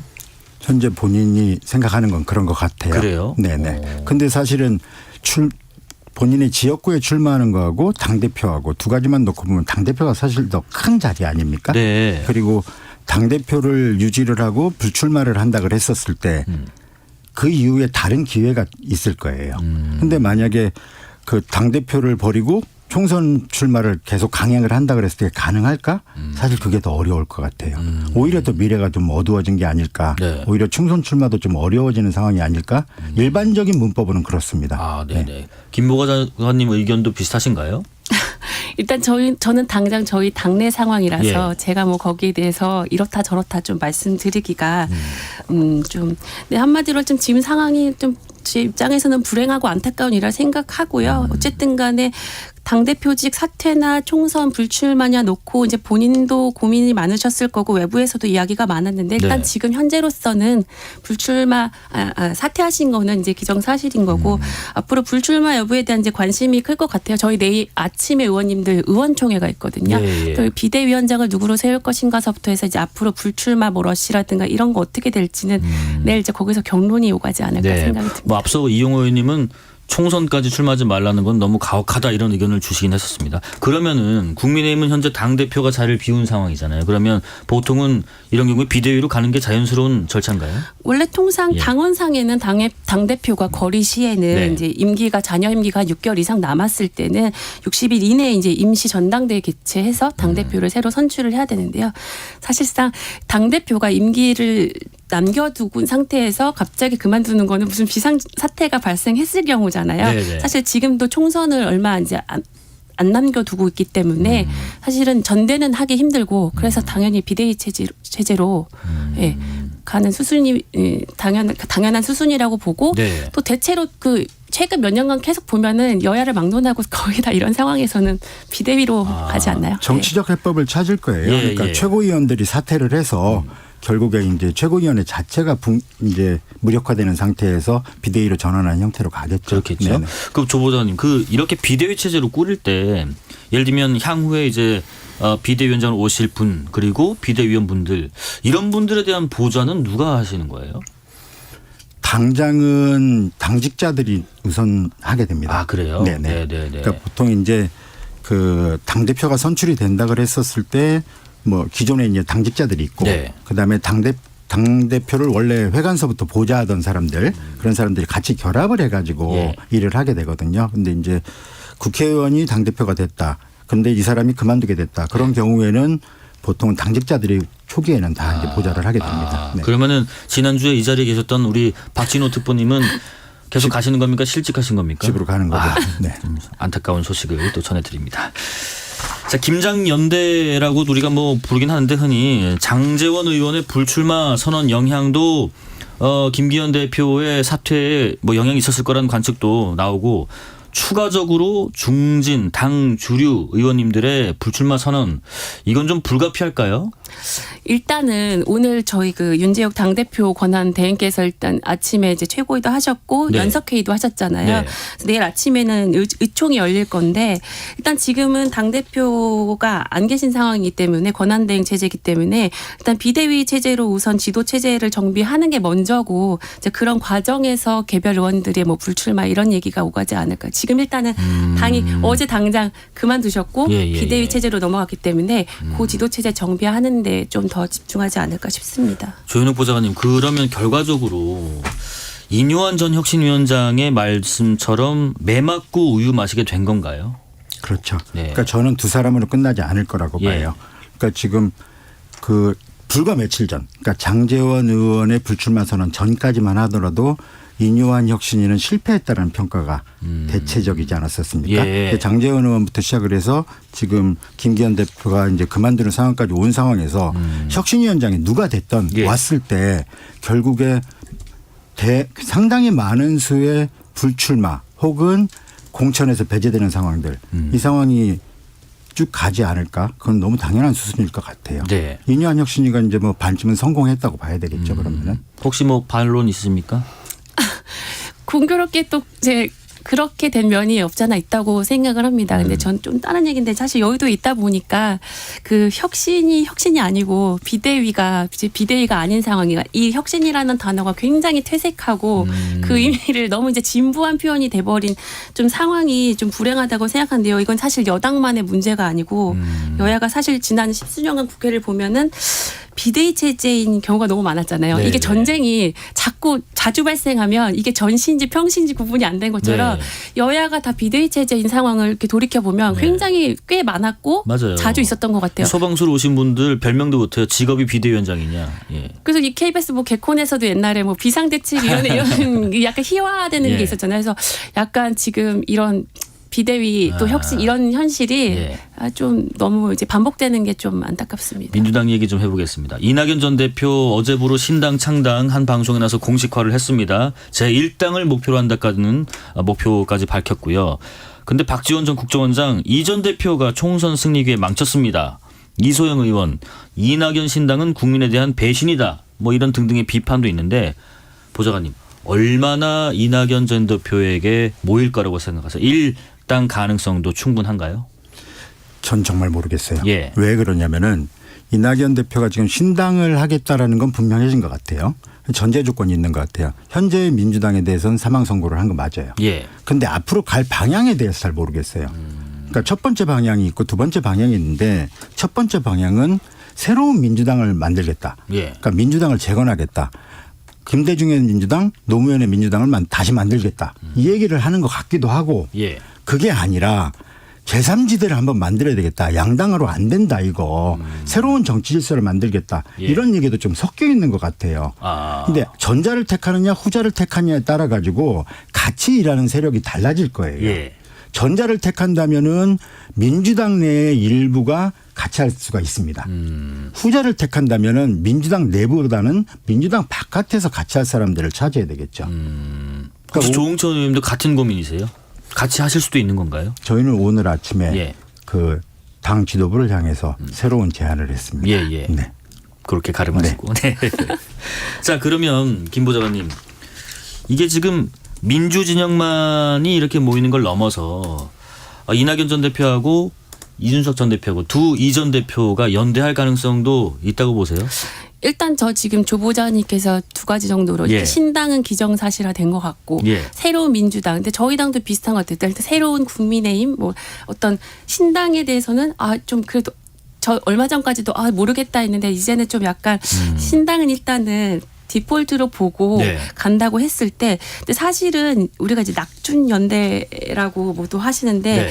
양측에 뭔가 서로 이해관계가 일치되는 부분이 있기 때문에 사실 연대를 한다면 하는 거 아니겠습니까? 근데 사실은 이제 신당을 창당하려는 분들 입장에서는 이 흐름을 끌고 가야 되니까 이제 계속 뭐 열어두겠다. 앞으로 뭐 어떻게 할지는 아예 지금 딱 끊어놓지는 않고 열어둔 상태라고 이제 말씀을 하시는데 근데 또 제 개인적 생각으로는 그 이준석 전 대표가 그 이제 하려는 그 신당에서 공을 들이려는 아무래도 핵심 전략 지역이 TK다 보니까 예. 아무래도 그런 면을 봤을 때는 그 연대에 있어서 좀 느슨하다고 저는 지금 상태로 보고요. 네. 지금 이제 뭐 낙준연대 또는 뭐 낙석, 낙준 이렇게 얘기하는데 사실 또 이름을 조합을 다르게 하면은 연석이더라고요. 근데 연석이 네. 뭐 이렇게 강한 돌이 아닌 진짜 말랑하고 약한 돌 이런 예. 뜻도 있지만 예. 또 이게 차도와 인도의 경계가 되는 것도 연석이라고 예. 하더라고요. 예. 그래서 이 어떤 연석이 될지는 좀 시간이 지나봐야 알 수 있을 것 같습니다. 김민정 보좌관님이 아주 야망 있으시네요. 지금 새로운 용어를 지금 한번 널리 퍼뜨리고 싶은 연석연대라고 또 칭하셨습니다. 혹시 뭐 보태실 말씀 있으십니까? 저는 아무튼 굉장히 부정적으로 봐요. 예, 알겠습니다. 자, 그리고 지금 김민석 의원의 말씀이 아주 뭐 거칩니다. 저희가 은어니까 표현 안 하겠지만은 어쨌든 이렇게 친명계 반발도 있는 상황에서 86세대 청산론, 뭐 용퇴론 이런 게 다시 올라오고 있는 것 같은데 지금 보좌관님들께서도 여의도 세대 교체론 내지는 뭐 86 퇴진론 이런 것에 대해서 어떤 입장을 갖고 계신지도 궁금해요. 저는 세대교체론 그 자체에 대해서는 상당히 부정적이에요. 예. 그러니까 오랜 기간 동안 세대교체를 많이 겪었는데 청년 정치인들 많이 들어오고 그다음에 정치 신인들 많이 들어왔는데 예. 보면은 특히 최근에 그 경향이 굉장히 강해지고 있는데 들어와 가지고 바로 또 주류에 흡수되는 경향들이 많거든요. 그래서 예. 주류의 입장을 대변하게 되고 그러니까 뭐 불과 몇 년 전으로 돌아보면은 2021년도에 우리가 4.7 재보궐 끝나고 나가지고 네. 기억나실지 모르겠지만 저희 초선 오적이라는 게 있었습니다. 네. 그 초선 오적 중에 한 명이 장경태 의원입니다. 예. 그때 조국 사태를 비판을 했었는데 그리고 나가지고 초선 5명 젊은 초선 의원들이었었죠. 문자 폭탄 받고 엄청나게 용단 포화를 맞았습니다. 그 장경태 의원이 지금 어떻게 변했는지 생각을 해보면은 사실은 청년 정치인이나 정치 신인들 그것만을 가지고 세대 교체론을 주장하는 것이 지금 무슨 의미가 있는가 하는 생각이 들어요.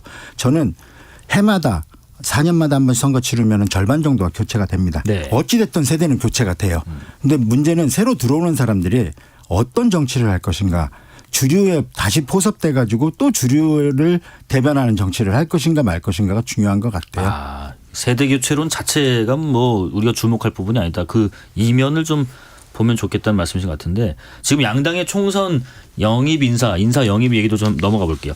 민주당은 1호 영입 인사로 기후 위기 전문 박지혜 변호사, 2호로 NC스포츠 임원 출신 이재성 씨를 영입했고요. 국민의힘은 뭐 하정운 소아청소년과 의사, 이수정 교수 이렇게 영입했는데 인재 영입할 때 뭘 특히 고려하나요?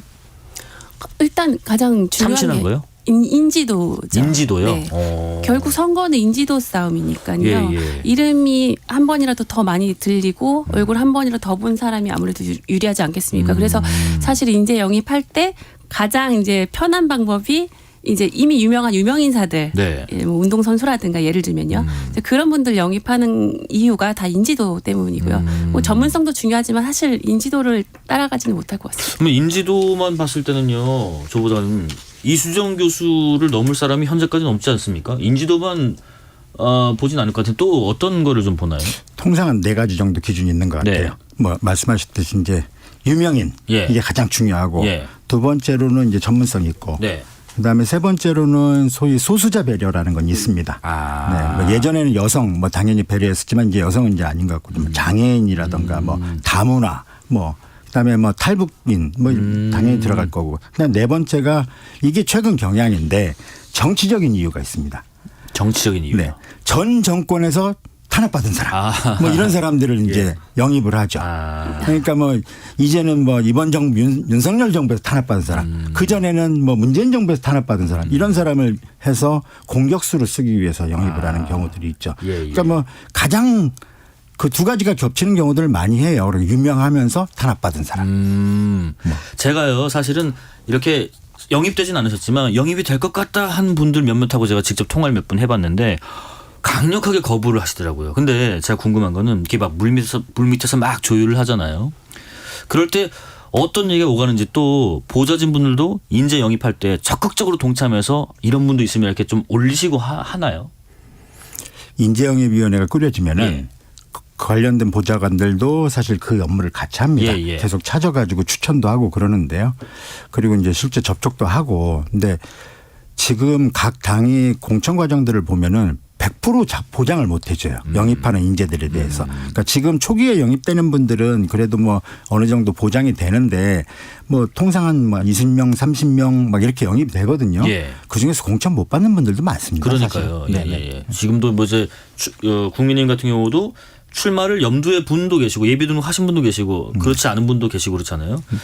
그러면 혹시 이제 여의도 생활을 쭉 하시면서 이제 인재 영입 관련되면 기자들이 막 취재를 한단 말이에요. 뭐 이 사람이 저 사람이 이렇게 우리가 먼저 속된 말로 떠보기도 하는데 당에서 먼저 이렇게 슥 얘기하는 경우도 왕왕 있어요. 우리가 이런 사람들을 영입 검토 중이다. 이건 좀 전략적으로 한번 여론을 보자. 뭐 이런 취지인가요? 일단은 꼭 그거 인재 영입 아니더라도 뭐 장관이나 이런 거 하마평에 오르시는 분들 있잖아요.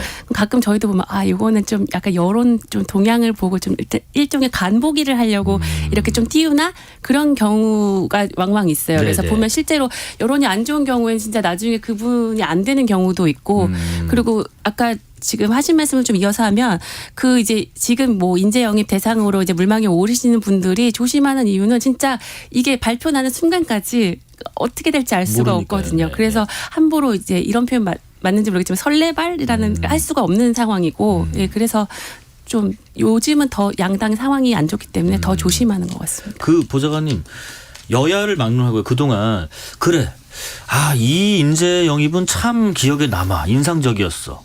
이런 분 혹시 계세요? 저는 개인적으로는 이자스민 의원.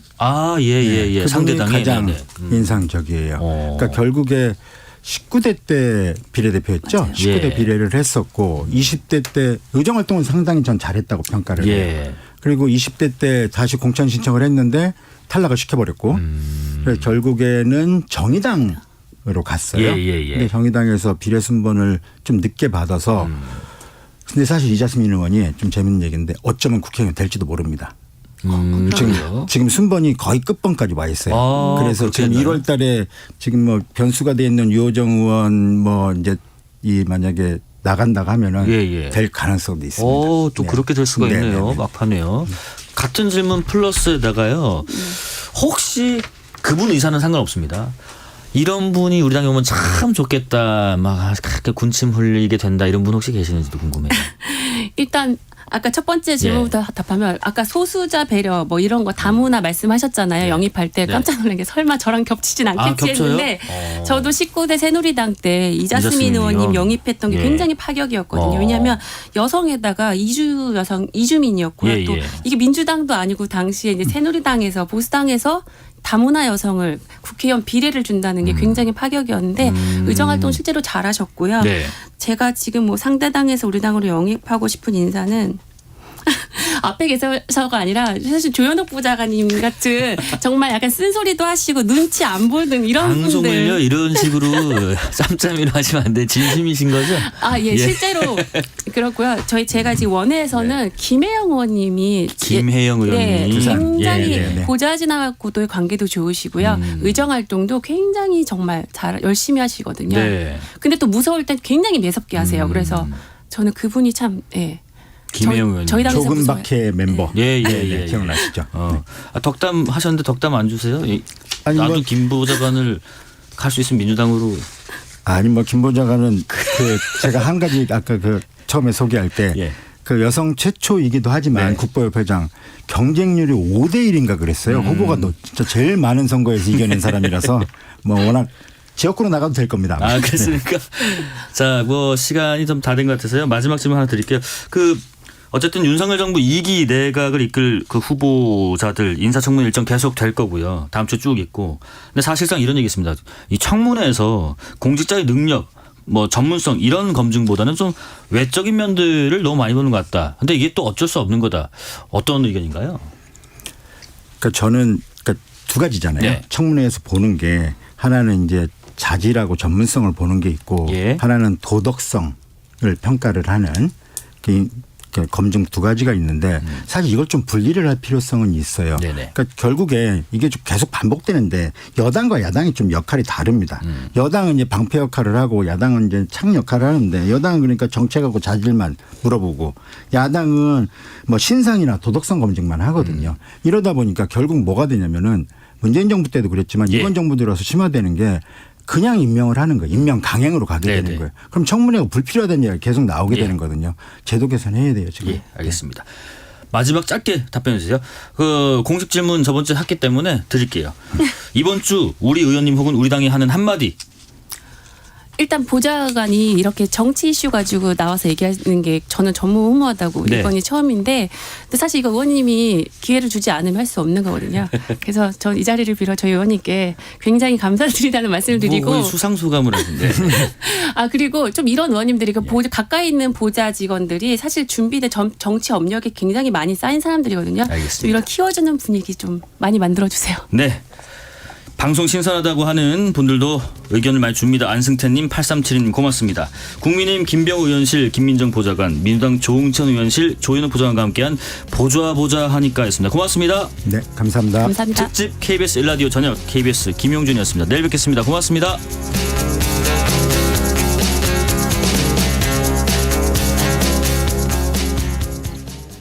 어이 김씨, 밭에